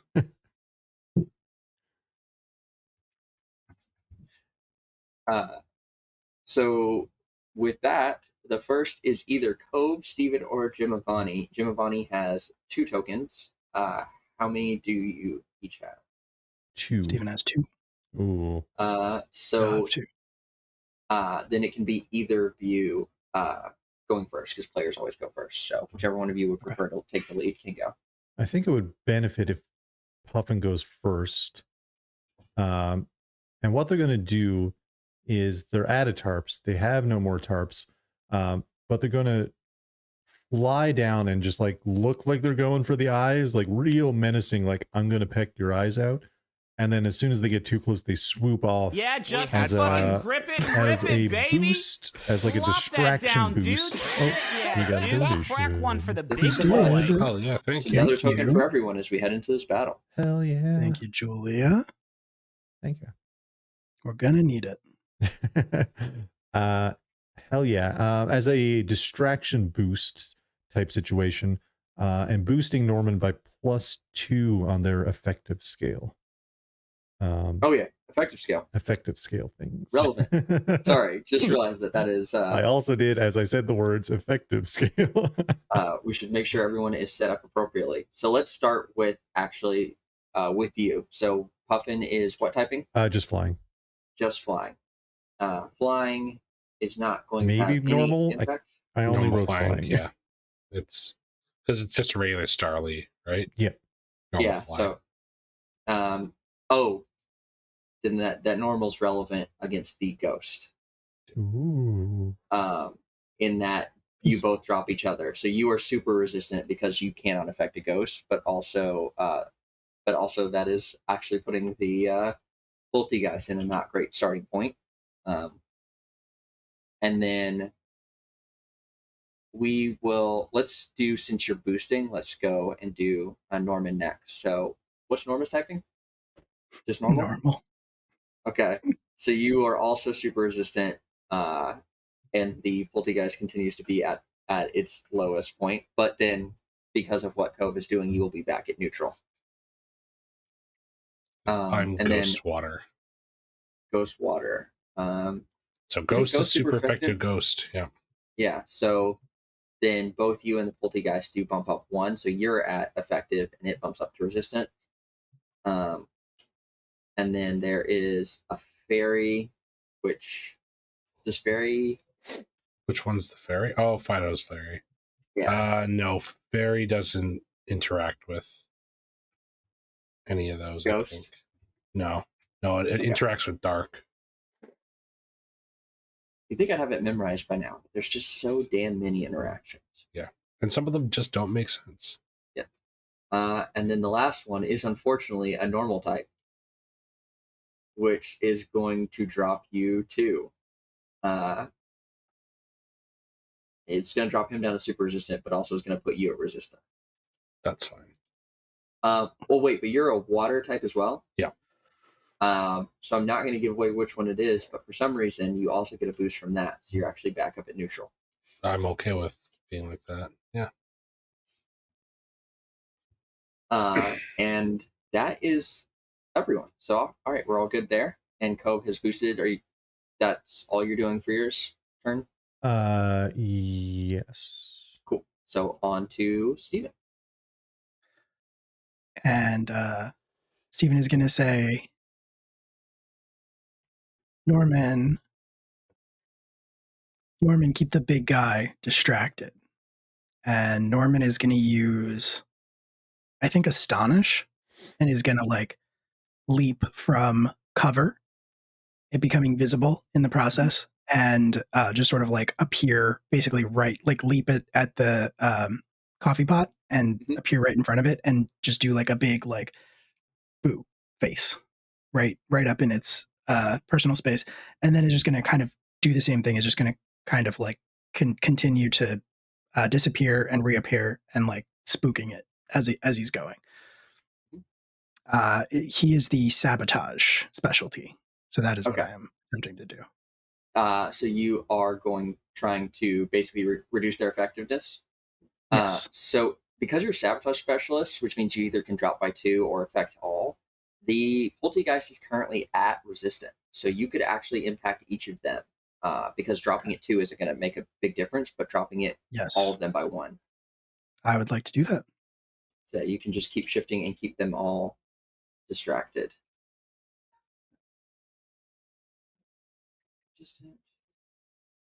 And it's already super resistant. So yeah. You're doing a great job keeping a distraction, which makes it hard for them to keep up. And then we get to Jim Mavani. Sorry, quick question. Do I have to spend a token to sabotage? Nope. Okay. Only cool. for attacking. I also want to say I'm sorry because when I'm muting here for me, I didn't realize that Video Ninja was taking my mic twice. And so everyone could still hear me even though I muted. So I wasn't hearing myself, which is my usual cue for like, I'm muted. So sorry about that, everyone. I apologize. I don't think I heard anything in particular, so I think you're. Yeah, I neither did I. was bad mouthing No, I wasn't. Just like I was sneezing and then I was like, I saw on Video Ninja and I'm like, why did that light up? Oh, no. Very little of it came through. I'm hearing the OBS side of things, and very little of it came through. You're good. Okay, good. I think he is dropped all the way down to super resistant though, which would be a lot of tokens to spend. Yes. So I think what you're actually going to see is the Poltergeist like starts to pull back in to the take 10, and it starts to bubble as you can see it like heating up, which is increasing its strength, and so it is going to clear to increase itself up to resistant. And that is it for its turn. And next up we have the second round, which is everybody else. How many tokens does Jackson have? 4? 3 or 4. Give me a second. Yeah, it looks like 4 on the 4 on the stream. Okay, then I think actually both Mark Edding and Richard Development will both get to go before you. So okay. Mark, the Fido, or the Smeargle is going to come running up, and it's actually going to start just like flicking its brush tail, and paint starts shooting out and like landing and like basically hitting a lot of your Pokemon in the face, and it is going to reduce everyone. It is also sabotage, so it's going to reduce everyone's effective scale by 1. Sorry, quick question about earlier because I missed it. Mhm. Did Puffin boost us all, or No, just. Oh, wait. Yeah, I think I said that. Just Norman by 2, I think I said. Yeah, right? Norman by 2. okay? I just wasn't sure if I was going to neutral or if I was going to effective. Yeah. And so that is Smeargle, and then Fido is going to come running forward. Oh yeah, I went looking for a moveset. It doesn't have one yet. They've only shown pictures, but It's a fairy type, and it's a dog. It could bite and stuff like that. oh, it is going to use a fairy move. I just need a list of fairy moves. Play rough.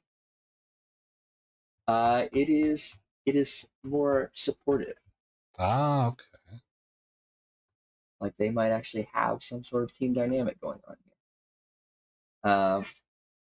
So yeah, it just runs forward and does this very cute kind of yip bark, and you see that the Poltergeist starts to like kind of seem to be empowered by this chirping bark as it shifts from resistant to effective.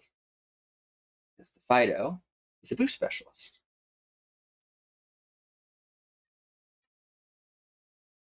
And that is it for them. So now it is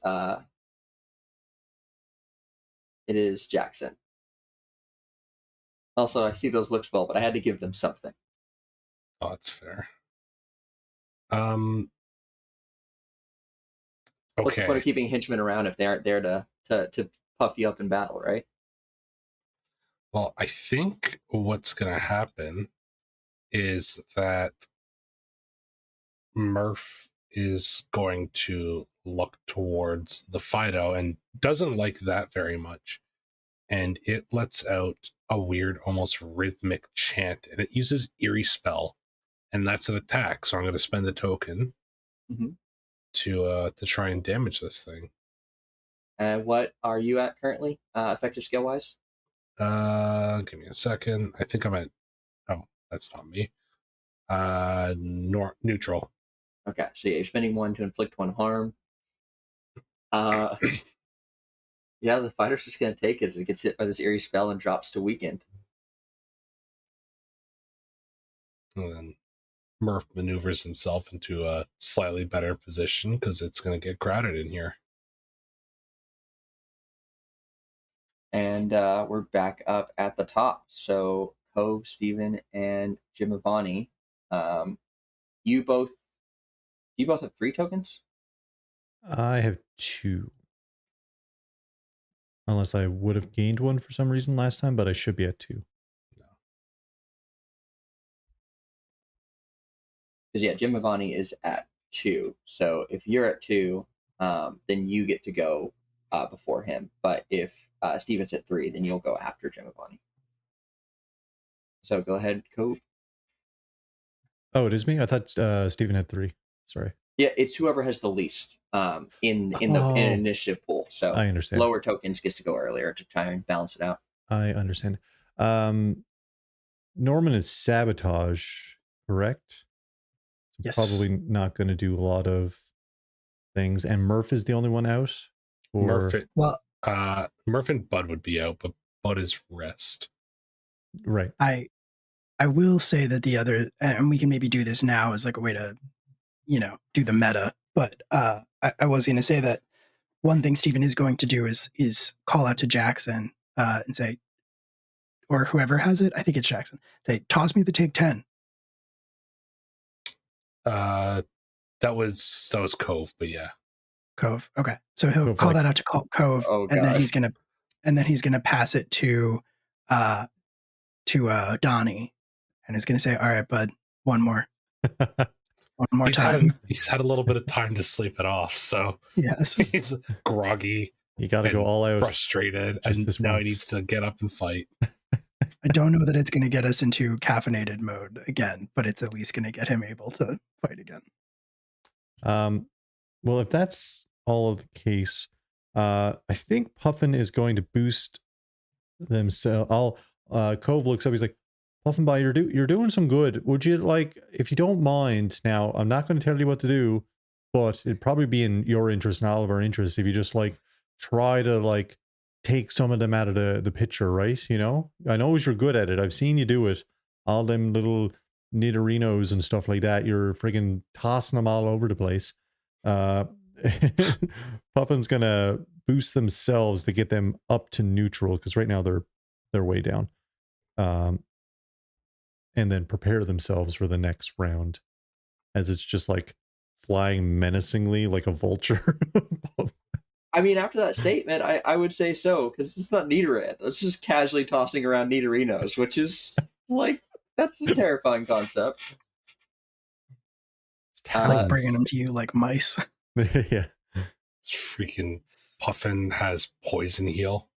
The amount of times I have to load them into the truck and drive them down to the Poke Center and be like, guys, listen, I'm sorry, here, whatever it costs, I'll cover it. We'll just load in all these Nidorinos, Put them on the Healy table. Get them all back. Healthcare's free up here, right? Yeah. Got to take care of them. And yeah, Puffin is very vulture-like flying around. So after you comes Jim Avani, and this time he has been buffed up to Poltergeist has been buffed up to effective, so it is going to try lashing out. Suppose at the only one who has done any damage outright yet, which would be Murph. So what you see is like this thing kind of raises up back out of this take 10, and all of a sudden it's made of this liquid, and you see it like lash out, and one of its arms almost like kind of turns out into like this liquid whip, and Murph gets hit with just scalding hot coffee as it's hit by a fire lash. Oof. Well, So I think Murph the did fire not type. expect it. Thankfully, also water. Yeah. So doesn't get burnt, but it does get Murph gets hit. And so it is spending 1 token to inflict 2 harm unless you are using a focus to disregard that. Okay, so for deck that it's not going to take the 2 damage. So as the fire whip hits it, it kind of like swirls around using its ghostly energy to kind of like blink out of the way a little bit. So just shifts out of the way. Just shifts, just barely. But Murph like eyes widen just a little bit more as it like feels it like pass right by. And you all see this like coffee splash onto the ground where Murph was, and like steam comes off of it from like the heat from the scalding hot McDonald's lawsuit worthy levels of heat coffee. What a waste. We could have put that back in our take 10. And next up is the next grouping. So Jackson Wait, I'm in the first group. Oh yeah, sorry, I forgot you were after Jim Body this time. Sorry. Yes. All good. And also on behalf of Live from the Apocalypse, we would like to acknowledge that the coffee lawsuit was nothing but corporate propaganda. Yes.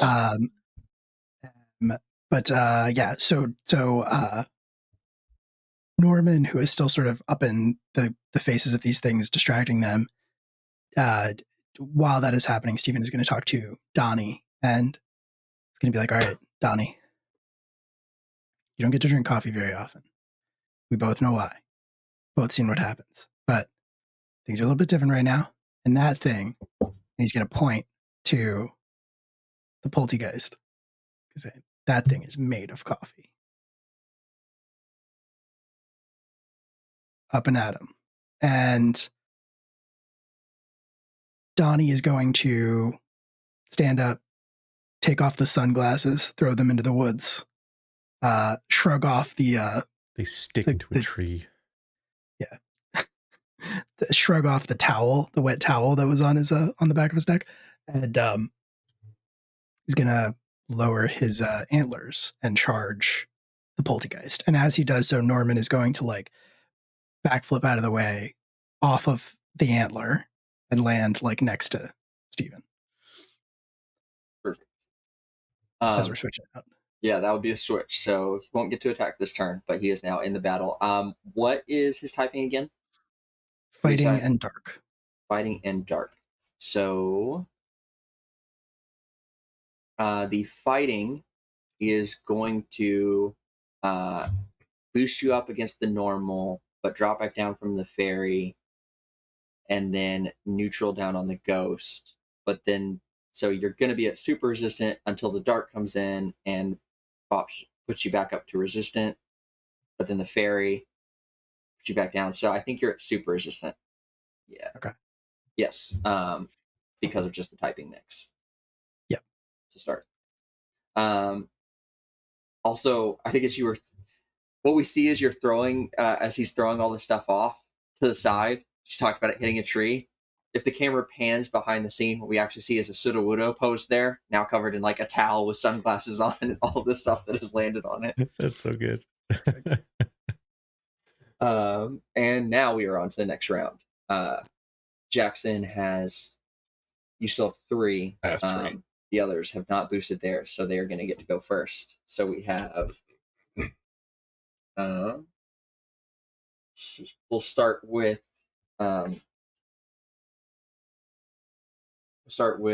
Richard, who's going to do, have the Fido again focus on boosting. So it is going to try and actually boost up all three. So it starts to kind of just give its little like chipper barks, and is going to shift each of the other three up a point, which they are also affected by Norman entering the battle. So let me just double check. Fairy against fighting or dark. That's good for both. So it goes up.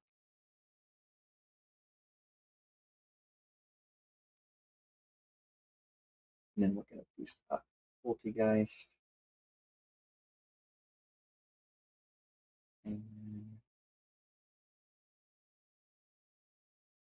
Ghost versus. But Ghost drops from Dark. So actually, that boost just keeps Poltergeist at effective. Then Spherical finally gets out of super resistant into resistant. And then Smeargle again is just going to keep trying to sabotage, spraying paint across each of you all. So dropping everyone's effective scale by 1 rank. And now Cannot it go is. lower. Yep. You're good. And then it is Jackson. So I think what happens next is once again using the canyon. Murph turns and lets out a screech, focusing in on the poltergeist, and as a sabotage specialist, drops it by 2. Oof. Yep, that's going to put him back down in resistant.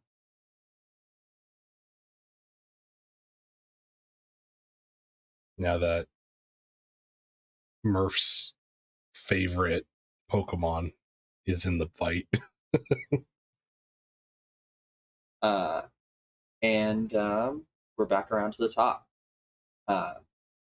So Giovanni still has 3.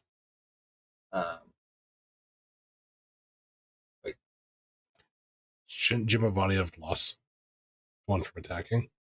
So Poltergeist is strike. That was the third thing. Gotcha. Of the 3, which I forgot to say. So you have an attacker, a booster, and a sabotager between the 3. So it actually didn't have to spend 1 because it was effective. But that means that both of you get to go before it does. So Cove is up first with 2, and then Steven with 3. Hell yeah. And Norman is, or not Norman, Donnie. There we go. Blanked. Donnie is in need of a boost if you have it in Puffin. Yes, Puffin definitely. That's the game plan.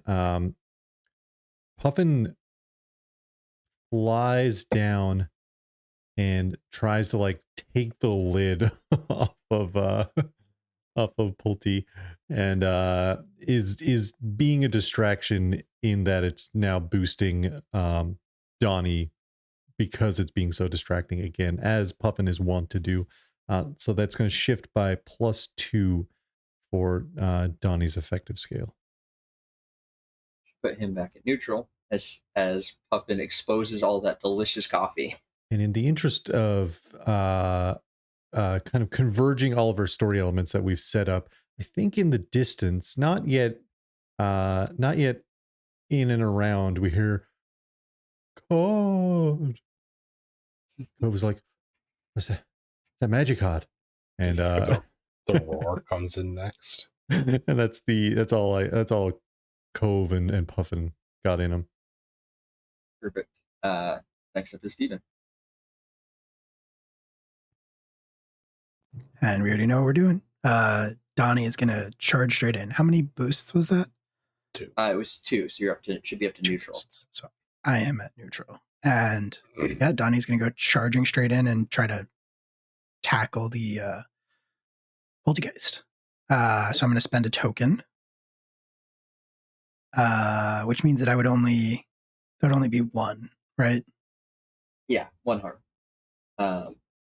Which it is going to take and drop down to weakened as you slam into it and knock the take If 10. I if I spend 2, I do 2, right?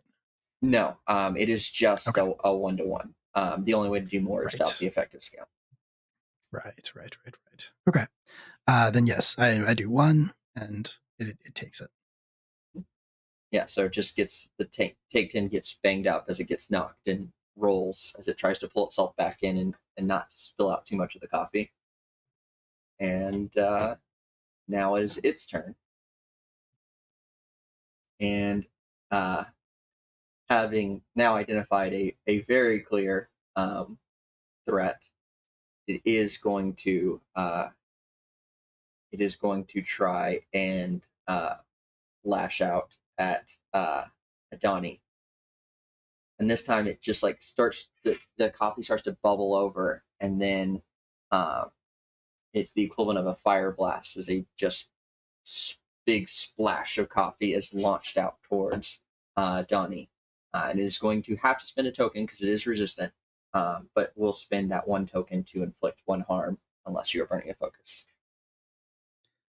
I'm gonna hold on to my focus for now. So yeah, Donnie's hit with some scalding coffee. And we shift into the second grouping with Mark and Richard first, and then Jackson afterwards. And Mark is, think, so he is up to resistant. Oh, that's not enough. I think it's actually, you're going to see the Smeargle runs over to the water and starts like mixing its tail in the water, trying to like refresh its paint, and it is going to rest to recover a token. And then the little Fido, who's now been boosted up to an effective, is going to start to growl a little bit, and it is going to try and take a bite at Puffin. Puffin. And it's going to spend 1 token to inflict 2 harm. It is effective unless Puffin is burning focus to disregard that. Yeah, Puffin will burn that focus. And how does Puffin avoid this attack as this Fido tries to take a little bite at it? What the Fido didn't know is that Puffin was holding sand in its glass and throws it in its eyes. Pocket sand. Pocket sand. Puffin fights dirty, man. I'm waiting for the point in this fight where Puffin just does cut, and it's like Puffin pulling out like a knife and just like stabbing a Pokemon. 100%. We lost Will. Hopefully he'll just pop back in. He'll be RB. He'll be right back. Yeah, Puffin does the pocket sand, which gives it enough time to avoid getting chomped as it flies up a little bit off the ground. Perfect. And Jackson, what are you doing for your turn? So I am resistant right now. So this Smeargle is resting and restoring its paint. Mm-hmm. And what it sees as it swirls its paint is 2 red eyes slowly drift out from the water as a water pulse blasts off right at it from Murph, who is melded out of the water. It's just watching its poor tail and just gets blasted in the face. Whoa, So that'll take 2 tokens for 1 damage, but okay. And yeah, I think I believe this miracle is healthy. Yeah, so it's going to drop to weaken as it takes that hit. And we are back around to the top. We now have. Are you both at 2? Yep. All right, so yeah, you're tied with Jim and Bonnie, so you both still get to. Wait. Oh no, I boosted last time. Yeah. I was thinking I attacked for some reason, but no, I boosted. Yeah. Yeah. Then yeah, you both get to go first because you're still tied with Jim and Bonnie, and then he will go after you. Puff and And it- oh, sorry. Yeah. Go ahead. No, you're good. I was gonna say you can pick whichever order because you're tied. I was going to say Puffin flies using the pocket sand. It then like coasts back into the woods and then like swoops out through behind another tree. It's got a very sharp stick, log branch that it like drops to Donnie, and it's going to boost Donnie by 2. Just hit him with the Gives him a stick. club. So Donnie is now goes from neutral to super effective, correct? Oh boy, here comes the Yep. pain. Yeah, I mean, absolutely. Donnie, interestingly enough, living up to not his namesake, but another famous Donnie, spins the stick like a bow staff, and is just going to rain a series of blows down on top of the poltergeist. If I'm super effective, I don't have to spend a token. You spend 1, but you inflict 3 harm unless it uses a focus. Right. Okay, cool. I do that then, and Yeah. And it is absolutely spending that focus so that it does not get knocked out immediately. I think this is the first time, besides the kind of just eeriness of it, the ghost type manifests as, it just starts to fade in and out. And like you see a panicked expression on the little coffee sprite's face as it just keeps trying to fade in and out every time the stick slams into the ground. I feel like it's almost kind of scrambling because it had gotten knocked down before. So like the little take 10 jar with the little coffee spirit in it is like scrambling backwards and fading in and out. Is this like Donnie's just raining down stick blows, trying to hit it? A panicked espresso. No. That's a good one. I liked it. I like that one. I was confused because the captions did Panda Express, and for some reason I was like, that's a weird reference to also throw in there. I'm just really hungry, I guess. Panda Espresso. And then we are to Jimavani as the poltergeist scrambles backwards. It's resistant, it's weakened, it's got 1 focus left, but it does have 2 tokens now. And I think it is just in desperation going to do another fire lash as it whips a scalding coffee arm out at Donnie as it's scrambling backwards and is trying to swing. So that would be 1 harm or a spent focus. I will continue to take the 1 harm, I think, for now. I meant to ask, can I spend tokens on my turn if Puffin did a boost or no? Like for you like for Cove doing something? Yeah, if I wanted to spend a token during that turn, or is it like Puffin does a thing and that's kind of my action? No, if you have something you want to do instead, or like in addition to what Puffin's doing, like your trainers can kind of act at any point. They're kind of outside the order because they're not impacting the battle the same way. Yep. So if you have something you want to do, you can go ahead and inject it now. What did you have in mind? I think it starts to rain. I'm going to spend a token to change the weather. And it starts to become like this ominous thunder and rain that starts occurring around us. Okay. That's actually on the same rotation, so you don't even have to spend the token for that. You can keep the token, but you can shift it down as the snow starts to shift into a crackling thunderstorm. Hell yeah. And we are on to the back 3. And Jackson, you're still at 3, right? That hasn't changed. No, I have 1 now. Oh, you're down to 1. Okay, that is. All right, so yeah, with you at 1, you go first in this grouping. So, what are you doing? So, dead-eyed, staring at the Smeargle that it just surprised, it is going to let out a screech, and that screech is preying on the fears of the poltergeist that is currently running around. It sounds like it's surrounded by the thumping of the club that Donnie is swinging. And that I assume is a leer It is a or a growl to drop it. It's a growl to drop it by 2. So it is already at resistant. So Oh, then you can I will- collectively affect the group instead. Then I will do it as the group. Everybody hears it like Donnie is suddenly raining thumps around them. Yeah, all of their Pokemon get a panic expression. The Poltegeist drops to a super resistant. The Fido drops to neutral, and the Smeargle drops to super resistant as well.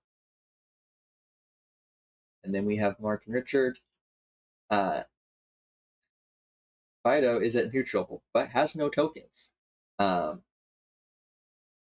its friends are in dire straits from an effective skill point. So it is going to, again, do just a very cute, uplifting chirp of barks and shift Poltegeist specifically back to neutral. And then Smeargle, having refreshed its paint supply, so to speak, and was going to attack, and then you dropped it even further. So I think it is going to just scramble backwards and go back to. I think actually it's going to scramble away from Murph and head towards Norman and try and just start doing a specifically a growl on Norman to drop, or sorry, not to Norman, Donnie. Growl on Donnie to I know what you meant. cover Donnie in paint and drop him down to neutral. Though covering Norman in paint is a good tactic. All Yes, the same. That is a very, yeah, On a separate makes a lot note. of sense. So yeah, it's gonna growl to drop Donnie 2 levels, and that is it for them. Okay. So we're back up at the top with either Cope or Steven. Are you super effective now? I just got dropped down to neutral. Oh, you're down to neutral? Okay. Yeah, just happened. You can get him back up. Yes, definitely. Sure. Puffin will do that. Puffin will fly to, drops off the branch and then like flies out and then like dives into the water and comes back up, and it's got just like a regular fish. Then, like swims back towards it, like throws it at the take 10 to like hit it in the face as a distraction element flavor to boost Donnie +2 back up to super effective. All right. And, Cool. And Cove looks out and he's like, boys, there's something out in the river. And a lightning bolt cracks, and we see a silhouette of something huge sticking out of the water. I'll leave it up to our game master whether this is like a boon or a bane. I imagined Magic Cod's frantic scrambling to get up the river was to find the Codfather, and it's now found the Codfather. So I'm using the frame that we find something dangerous, but whether or not it's useful, I'm not sure. I will let you make that call on whether you want to gain or spend the token for it. I think I want to spend my last token on this so that it's useful, but more of it like as an intimidation tactic, as this fairy Codfather, and with a little magic cod on its head. Gosh, the fairy Codfather. Fairy Codfather, Jesus Christ. So good. It's too many layers of pun. Is the fairy Codfather. It's a perfectly normal thing. Oh my As this god. very upset Gyarados, frustrated that you have come to him on this, the day of his Magicod son's ascension, with His this son's request, return. appears into the scene. My And what I'm beautiful gonna baby treat boy that- is home.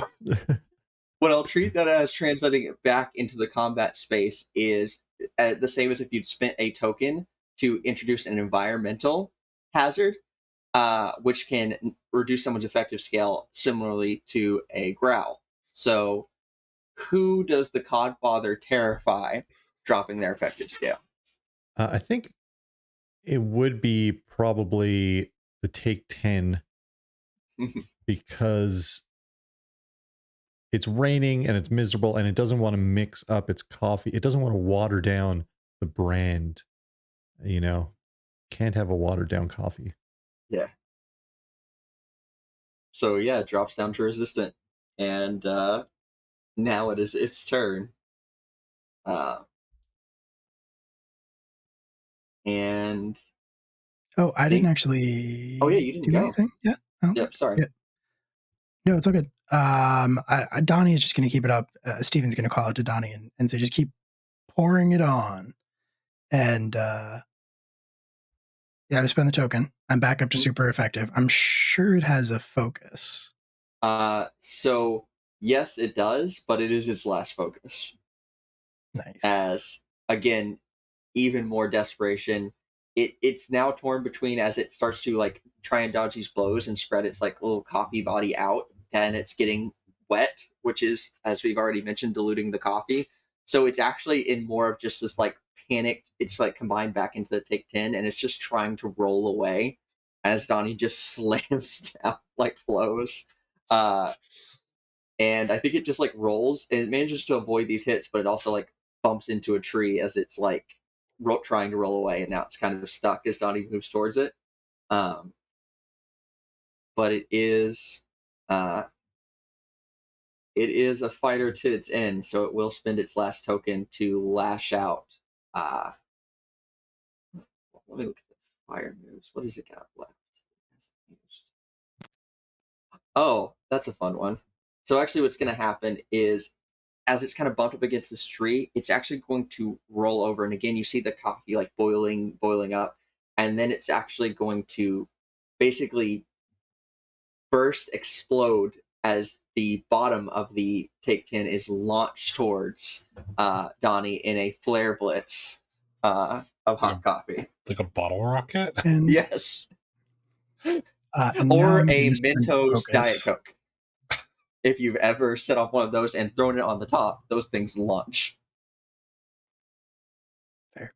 Now I'm going to spend the focus. Donnie is going to use the club staff that he is holding to deflect that, spinning it, and then sending it off into the woods.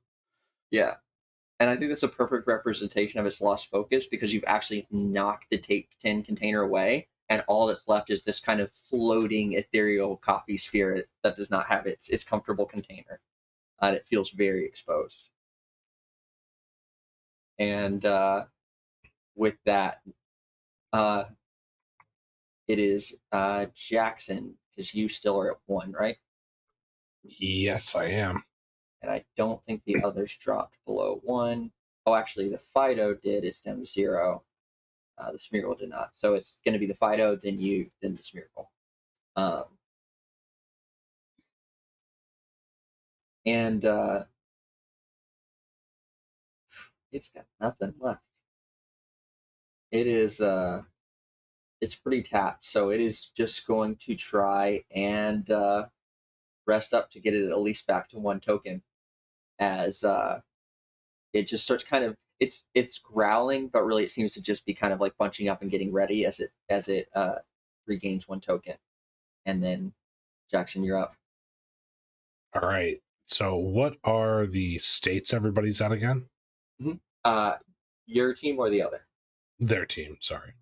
Oh no, you're good. So the Fido is weakened health wise, is at neutral on the effective scale, and has 1 remaining focus. The Smeargle is also at weakened, also has 1 remaining focus, but is at super resistant on the effective scale. And the Poltergeist is weakened as well, but has no focus left, no tokens left, and is at resistant on the effective scale. I think what happens next is the Smeargle watches as Murph kind of fades into the ground, and it pulls a move out of Norman's book and pops up in front of the Fido to reduce it down by 2. All right, It's just drop that walking last- menacingly. Yep, and yeah, it just spooks the bread puppy, and it is it is running off. I don't know if you've ever seen a loon try and walk on land, but it's freaking hysterical. It's true. They should not be on ground. Ever. And last The up is uniquely Canadian experience. the Smeargle. And I think the Smeargle actually has felt the tides very much shifting on them, and in an act of desperation, is just going to try and burn its last focus so that it can, despite being super resistant, attack for only one token. And it is going to. Oh yeah, it's sketch. It can just literally do anything. I think it is going to do launch like a toxic as it whips its tail around and chunks paint.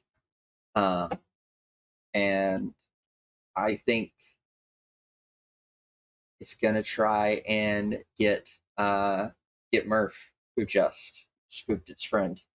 So that would be one harm to Murph, unless you have a focus. Murph will take it. Okay.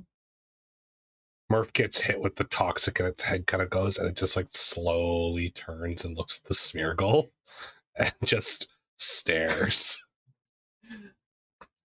And we are back up at the top with actually, because they have no tokens, it's going to be the Poltergeist. I think. Oh no, you both have spent yours too. I have none. Yep. Yeah. All right. Well, 0. then no, it is going to be the same order. So Cove, Steven, and then the Poltergeist. I'm out. I think in an effort to prepare for something, Puffin is going to take this moment to rest and gain back a token. It comes back and lands on Cove's shoulder. He's like, "Right, Puffin, you're out there doing a lot. Are y'all right here? I got a little. Hold on now." And he pulls out like the little rain cap and the little rain jacket with the arms. It's raining out here, boy. You should have your little jacket on. You're going to catch cold. You're going to get a cold. And Puffin's going to regain 1 token. Okay. And for Steven? Steven needs a token fast, so I think I'm going to make the weather bad. How does this thunderstorm escalate things? Because it's maxed out on reach, but you can't introduce a problem from the storm. So what happens? I still have a token. I could adjust the weather.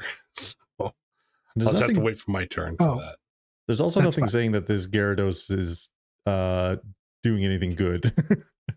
I know Right, I and I set was it up thinking like, that, oh, it's a good thing, but I could turn. The Farados?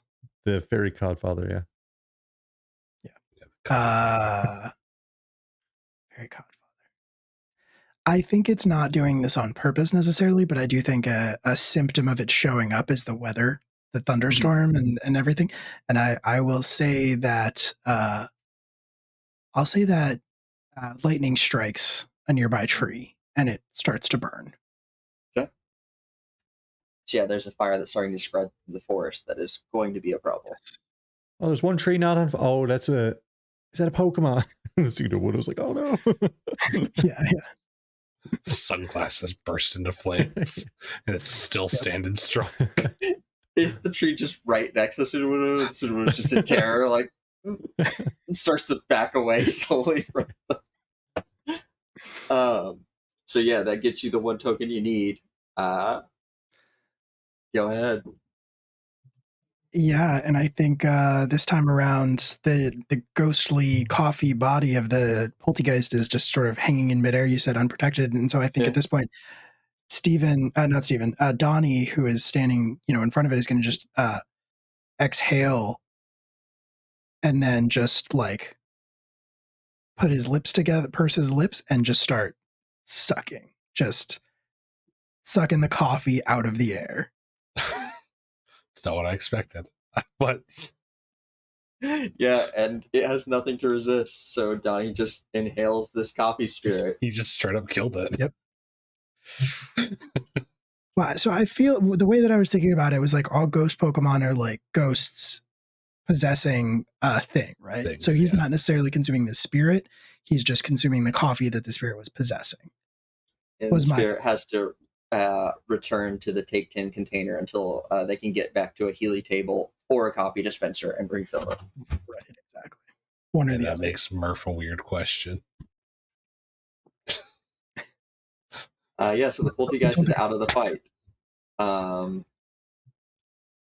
Which just leaves the other two. At this point, they're both in pretty rough straits. Why don't Jackson, if you have a way you'd like to spend a token to describe how Murph wraps this up, I think we could probably resolve this in this round as the biggest threat just got taken out. Okay, so I had wanted to do this since we talked in episode 1 and before. So I think as the fire hits and he's staring at the Smeargle, Murph begins to glow, and Murph evolves into the next stage of the Kandoyan ducklet, Looney, a metal ghost type, a steel ghost type Pokemon. Yes. And it is gold and glimmering. And what happens is you look at its feathers and they're like all little coins. And what it does is it snaps its wings, this long loon-like Pokemon, and it uses clanging scales and lets out just like a roar of sound around it. Yeah, and I think with that, the Smeargle and the Fido just like both tuck their hands over their ears and just go to run off. And you see Richard Development and Mark Edding run chasing after their Pokemon into the forest, leaving Jim Avani standing there by himself with an empty Take 10 container.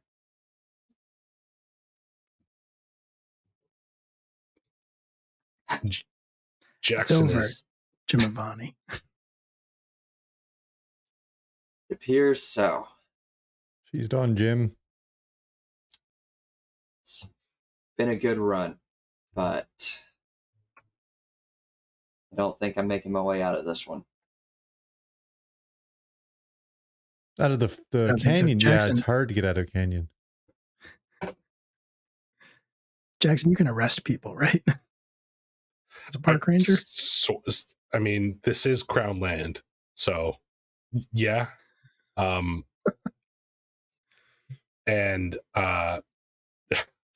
what he does is he walks up to Jim Avani and he says, "You have the right to remain silent," and then he punches him in the jaw. Hell yeah. Oh, he ties won't him be. up and throws him on Bud. Oh, he won't be saying much with that jaw. It's the law of the wild. And yeah, you tie him up, throw him a Bud, turn around, that's dealt with, dusting off the hands, so to speak. And then you all notice that the ring of trees around you is all on fire from the lightning strike. no. Right. Yes. Okay. This is my actual job. I have no tokens left. None of No, you we are, did. we are cleaned out. Oh. Might have been a reason I waited to remind you of the threat. I guess the forest is just going to burn down. Nature is running its course. I think this is a fair moment to say that environmental factor wise, you all start to panic, and then behind you, you all hear Cod, and then looming up, Magicod and the Codfather just hydro pump and put out the fire in the trees. God. But fairy Codfather looks a little less amused with you all as you watch the trees burn. I had a thought Jackson's about that trying if to help. everybody's cool with it. Mm-hmm. So as the forest is burning and we're all just standing there like, oh, we have to do something about this. Oh God. I think Steven is going to start like running to the river because we need to like throw water on it. So he's like got a bucket or something like that, and so he's just running to the river to try to do that. And as he's like leaning down to collect the water, Magicod leaps out and kisses him, and then starts to glow. Yes. He got his 50 kisses. That's all it needs. And yeah, Just 50 kisses. starts to glow, and there are now two Faradoses. Magic There cards. it is. Yeah. What does it look like? Like, what does this thing look like, Justin? It still has those, like, I can't bring up Magic Card because I'm not using a virtual camera. It still has those like fairy like purples and light Pastels. blues and pastels. Scales covering all of it, but its face does look like it still wants to give kisses. For the Just a record, Gyarados with big lips. anyone watching in the audience, feel free to Google Fairy Gyarados. There is actual fan art, and it's real good. Oh, well, that's what it looks like. It's like a pinkish purple Gyarados, but it has hearts for its fins. Oh, I actually really like that. That's on brand. Yeah. That's very on really brand. Yeah. cool. Yeah. Hell yeah. That's what it is. Because it loves It's that. kisses. Yeah. Oh, Yeah, yeah, that it's- is really cool. It actually has like kind of in its lips a little bit. I think it has a little It's bit of a got kissy smoochy mouth lips, yeah. minus the fangs. Oh, definitely. Yeah, those lips are made for smooching. Well, I don't, Magicod, I have no clue how we're going to make it through airport. I don't know how we're going to get you on the flight. We'll figure it out. Maybe we can get someone to carry, we'll get a storage compartment just for yourself when we're heading home. Mrs. is going to be, Cove. she's not going to know what to do with it. She's going to be, Cove. what's on the go? You got to put it in a ball. Dude, No, what? you got to put it in a How? Pokeball. Look how it's bigger now. It only got bigger. It's not how it works. It's lived its whole life out of, hey, there it is. It's sick as hell. Just wanted to show the audience. It's so cool. I mean, Cove, the thing is, like, no offense, but was Magicod licensed before? I mean, licensed. It's Well, fish. I mean, like, you got me fish license, yeah. okay, let's start, I guess. Don't look at it too close, though. I'm just worried that Magicod, your friend here, might eat something much smaller than it when it's trying to share the love. Oh, you're worried if it goes to kiss someone, it's just going to eat him. Or it might just decide to eat them. Oh, look at it. It's full of love. Never do that. It also, Steven says, it also doesn't know how to ask for permission. Just going around kissing whoever it wants. And now look at the size of it. Listen, we didn't train it a whole lot because it was out in the ocean most of the time, right? Hard. And you can't bring it to, there's down the road, someone trains like little growlets and stuff like that to sit and stay and, and wait for their treat and stuff like that. But I showed up one day with Magicod in the cart and they were like, what are you doing here with a Magicod? I was like, I don't know, but I thought we could train it. And we couldn't. You got to rein that thing in. All right. You just be going around kissing whoever it wants. You got to. I'll hire a specialist. You just catch it, it'll listen to you. That's how it works. I don't think that's how it'll feel trapped inside the ball. Why don't we, at some point down the line, try putting in a ball? If you don't like the ball, you can always release it like that. It doesn't need you don't need to keep it in the ball always. Yeah, it's not in there right now. Set it free from the nearest maybe computer. for the flight. If it's easier, we'll put it in a ball, and then that's when we get home. We'll let it back out, and we'll see what Mrs. all says. we're asking. Yeah. Then I imagine we're interrupted by a goose cry, splitting the air. Yeah, I mean, it's been like a day. It's probably Screams leveled and to Rocktown. destruction. Yeah. It's probably moving to the next city at this point. Like, All right, we've got the Jackson. gotta- How do you feel we gotta about move does fast. the wood look? Does this forest look like it's under control? I think the Codfather will make sure that it doesn't become an issue. Thank you, Codfather. Godfather, thanks, bye. You're some hand. Godfathers. Godfathers. Yeah. It's going to take some getting used to. And yeah, I think maybe the Codfather stays to deal with the forest, while Magicod can now lead you on to up further up the river. And I think based on timing, probably to the dam. Stephen, I know I might have nodded off a little bit during your earlier set. It sounded nice. And me and the missus are going to watch it. I'll put it up on the big screen. I'll figure out how to put it up on the big screen and we'll watch it some night. But I promise now I'll really put all of my attention towards listening to your new song. I think it's going to be good. I think it's going to be a good one. I appreciate that. Worked really hard on it. I'll record it too. Thank you. And I imagine the 100-year dam is very impressive, Mhm. probably massive.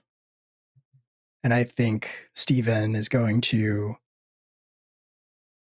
rush over to it. And I imagine we're all hurrying at this point, and it's going to basically like run out to the middle of the dam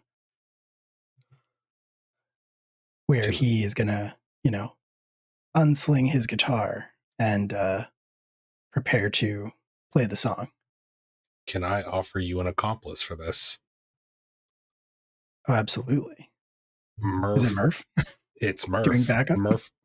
Murph folds its wings out and opens its mouth, and there appears to be what looks like a space for you to fit a pickup as an amplifier. It's terrifying and acceptable. Looney Murph has a 1/4-inch input. Great. Yep. that honestly a joke I've been waiting to play since we just talked about music. I It's so love good. it. I love it. All right. And then, so yeah, a little unsettled, but still, Stephen will Plug run into a the cord bird. from his gig bag. Yeah, I'll plug his acoustic electric guitar into Murph, and we'll start to strum a song. And we will see if this works the way I think it will. Yeah, I think you play your song and it echoes throughout all the canyon, just magnifying it even further. And as you play and start to hit the notes, I think again, as before, there starts to be kind of a mirrored voice tone, but this is less melodic. Like, good. We're Yeah. alive. We should be back. Yeah, looks like it. Hello. Oh, there's an Cool. ad. Andy will edit this back together. I don't know if you can hear it. I tried to set it so that it piped back into the Video Ninja call as well, but it's Summer of '69 by Bryan Adams, Oh, fantastic. which is what came up when I Googled most Canadian song of all time. That's Arguable. fair. I Something think by that- the Tragically Hip, maybe? Yeah, that's what I was gonna I say. think that was on the list also. Very appropriate. Yeah, I don't know. I feel like that is Nickelback. a great song to echo through this canyon as Absolutely. these Steven producers chant invented along. Summer of '69.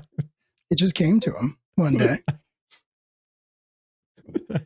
And yeah, you this echoing sound as these producer bibberels chant along, and yeah, you start to hear a rumbling, and on the other side of the dam, a giant beaver arises, looks down at you all, and then starts to head off in the direction of Toronto. seemingly to go deal with a gigantic goose. That was wild. That was a good song. It's catchy. Thank you.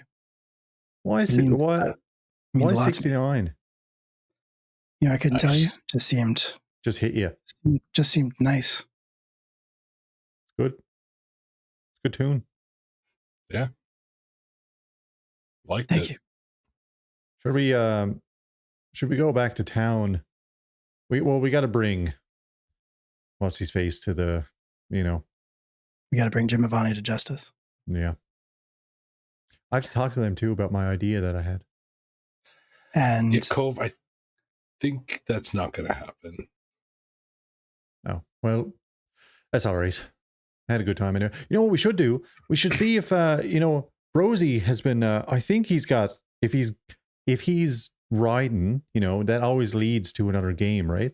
So we should go check out if Rosie's actually made it in, and maybe we'll catch it. It's been a couple of days probably. It was a long little walk. Oh, I mean, it's been a couple hours, so Yeah. It was yeah, hours. I Felt like days. was gonna say, as we like get back into Toronto town with like Jim Avani in custody, I feel like we, there's a big uproar and people are like, there's a lot of people rushing towards the Pocross, yeah, Pocross Stadium or whatever, it's a and pickup game. right, Steven like stops somebody and is like, what's going on? And they're like, oh, there's a new player on the Razor Leaves. It was on Leafs. No, Yes. he was scouted by the Avalogs. I mean, maybe they sniped him. They were like, Never "Oh, mind. this is the year. This is the year we get it. We're No, doing I it." think I think I just thought Toronto town was the Razor Leaves, but yeah, the Avalogs. There's a new Listen, player on the Avalogs. Oh fuck! Was it the Avalon? Gee, Stephen, You told me the Razor Leafs. You got me hope. So I thought Brosy was on the Razor Leafs, and that we're gonna win. Nobody would join the Razor Leafs. Come on. What? Rosie had his heart set on the Razor Leafs, but was settling. So My heart's broken. We're still. Let's go. we could catch a game. Yeah, we can flip a Big car on the way. beavers punching a goose in the background. Yeah, no, I think It's a that's kaiju fight as everybody's playing hockey. Yeah, the Gigander has moved towards the stadium, and that is when Customus arrives and starts to push it away, and yeah, people flood into the stadium as these two giants battle in the background. Camera pulls back from the Pocross Stadium where Brosy is playing, and we're all watching as Summer of '69 by Bryan Adams starts playing in the background, and then just keeps pulling back as we see the giant fight between Customus and Gigander wrecking the rest of the city. I think Cove's if we're closing out our narrative, Cove elbows Jackson, and he's like, "Now, I heard a thing about Looney Murph here. Take Looney Murph below the border, they're going to be a little bit less effective." I'm aware of what happens a little bit south of here. Yeah. It's a good look on him though. Oh yeah, she looks great. Shiny, seems happy. Yeah. Never seemed to go for Donnie though, so I mean, it's big bird rip moose. I don't think it would have worked. Yeah. You're right. Donnie's a solitary creature. Rosie absolutely scores the game winning. Yeah, no, bro. What is Steven doing before the game ends? I think Rosie. I want to do like there's that moment at the end of every sports movie where time slows down. Brosie's got the opportunity to make that like winning goal and is like nervous and like kind of freezes for a second and then looks out into the stand and sees all of us standing there and like makes eye contact with Steven, who just gives him a nod and a thumbs up. And then he is empowered to do it. Star wipe. And then we cut back and our screen splits into two. Is at the same moment Rosie's Pokemon launches the ball puck, whatever it is, in for the ball final puck. point. Yeah. At the same time as we see Castimus using its tail to launch a tree at Gigander, knocking it out, and they score simultaneously. And then I think our scene ends on Rosie running up to you all and shouting, "Bros!" And we fade to black. Maybe the real bros were the bros we made along the way. Or the bros we broed along the way. Yep. Yep. We did it. And that's This was Maple so Leaf. much fucking fun. It really Yeah. was. Thank you all for joining us. This has been a ride, an absolute fantastic ride. This was so much fun. Yeah, so I guess again, thank you all.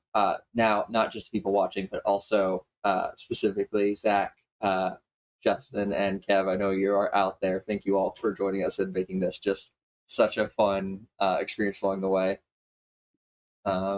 And thank you everybody who's tuned in. And do we want to do wrap ups?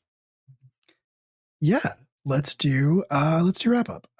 So yeah, we are live from the apocalypse. If you weren't already following us, please go ahead and do so. And we're going to do outros and then close it out. We're going to raid somebody at the end of it. So Marshall, take it away. Yeah, absolutely. So again, I'm Marshall. This has been Pokemon Tales, which was my game. So thank you all for joining us. If you are interested in Pokemon Tales and want to try it out, having seen it and how it can go, you can find it at ironechogames.itch.io. It's free. You can find me if you want to find me on Twitter at ironechogames. And I will post the link again if you are interested in looking for a game of Pokemon Tales and you want to find a place where people will likely be talking about it and playing it often and find out anything new going on with it. I'll post the link to that Discord server again. We're just getting started, but it'll be a good place to find all that information in one spot. Hell yeah, Justin. Hello. Yeah, my name is Justin. You can find me at NoFamePod. I do all the stuff. Right now I do all the, the editing and the sound design, and we're currently running a D&D 5e high fantasy tower crawl called Tall Tower, run by our award-nominated Sinead Marguerite, the Tall DM. It's a lot of fun. The episodes are bite-sized. We edit them down. Most of them run about 40-45 minutes. And for me, you can catch me on Amherst Dice, where I make dice. I do dice stuff, and it's a lot of fun. I like to do stuff over there with dice. And this was a blast. I had a very enjoyable time being fake Canadians. Really enjoyed. The system was super fun and really like narrative driven, which I've been a big fan of lately, as we talked about before the stream. And yeah, thanks for having me. That implies that they're real Canadians, which, No, they're lies. Let's be real. They don't exist. I'm going to go last in this case because I'll just do all the Live from the Apocalypse stuff as a wrap up. So, Zach. So, everybody, my name is Zach Walsh. I run a podcast called Schedule for Launch, where you can discover some new indie projects as I talk to amazing independent creators about all their amazing stuff and what they're doing. You can find me on Twitter at Schedule for Launch, and keep your ear out in the future because I have a project called Terminal Moraine, which is going to be, this is the first time I'm talking about it, but it is based on a post-apocalyptic Canada, where a lot of it's based on Canadian folk tales, and you as the audience gets to vote on where the story goes in a narrative-driven thing. I also want to just quickly say, go check out Kev's stuff too at Magical Gal Kev. Yes. Because Kev was super big in part of this. And yeah. Yes. It was just, this was an absolute blast. I love Pokemon Tales. I'm so excited to play it again. Thanks for having us on. It was absolutely amazing. Thank you all. Retson, I literally had your stream pulled up because we were about to raid you. And then I saw you going offline as we were doing outros. By the way, we're done. So thank you so much for rating, everybody. We just finished up our session, our last session of Pokemon Tales. And we're in the process of signing off, but like stick around if you want. We're going to raid another great TTRPG group, and you are just in time for the whole Live from the Apocalypse spiel. So we're Live from the Apocalypse. We play tabletop games for charity. We raise money for progressive causes and good organizations. And we do like 6 ongoing campaigns a week. We have a fully edited podcast. It's a very good time. We do a lot of stuff. So if any of that sounds like you might be into it, go ahead and follow this. Follow us on all of the various socials as well. Academy Hot, the podcast where everyone is hot. That is canon, real life, and the podcast. Yeah, all the socials, we're on all of them. Feel free to do that. Also, we have a Discord community, which is very, very active and full of wonderful people. And if you want to hop in, if you like TTRPGs or talking about anime or music or anything nerd adjacent, that's a great place for it. And we would love to have you be a part of that community. Look at this. Everybody's showing up. We are going to hop over and we're going to disappear for a second. I also want to echo what Zach said. Follow Magical Girl. Kev, shout out. They are also, they stream as well. And I think they teased a new project earlier today, the Magical Girl Spellbook. So keep an eye out for that as well. And it was great having Kev. It was great having everybody. Thank you so much for being a part of this and for hanging out and watching all of that great stuff. Like I've said, we are going to disappear for a second, and then we're going to hop over and raid our friends at Altered Echo Archives. They're streaming Into the Fog, which is a Strahd adjacent Dungeons and Dragons game. Strahd. There are 2 raid messages in the chat. If you are subbed, you can copy paste the first one. If you are not subbed, feel free to copy paste the second one. And we will hop over there in just a moment. Don't go away. But thanks for hanging out for us, and say good night, everybody. Good night, everybody. Bye. Night, everyone.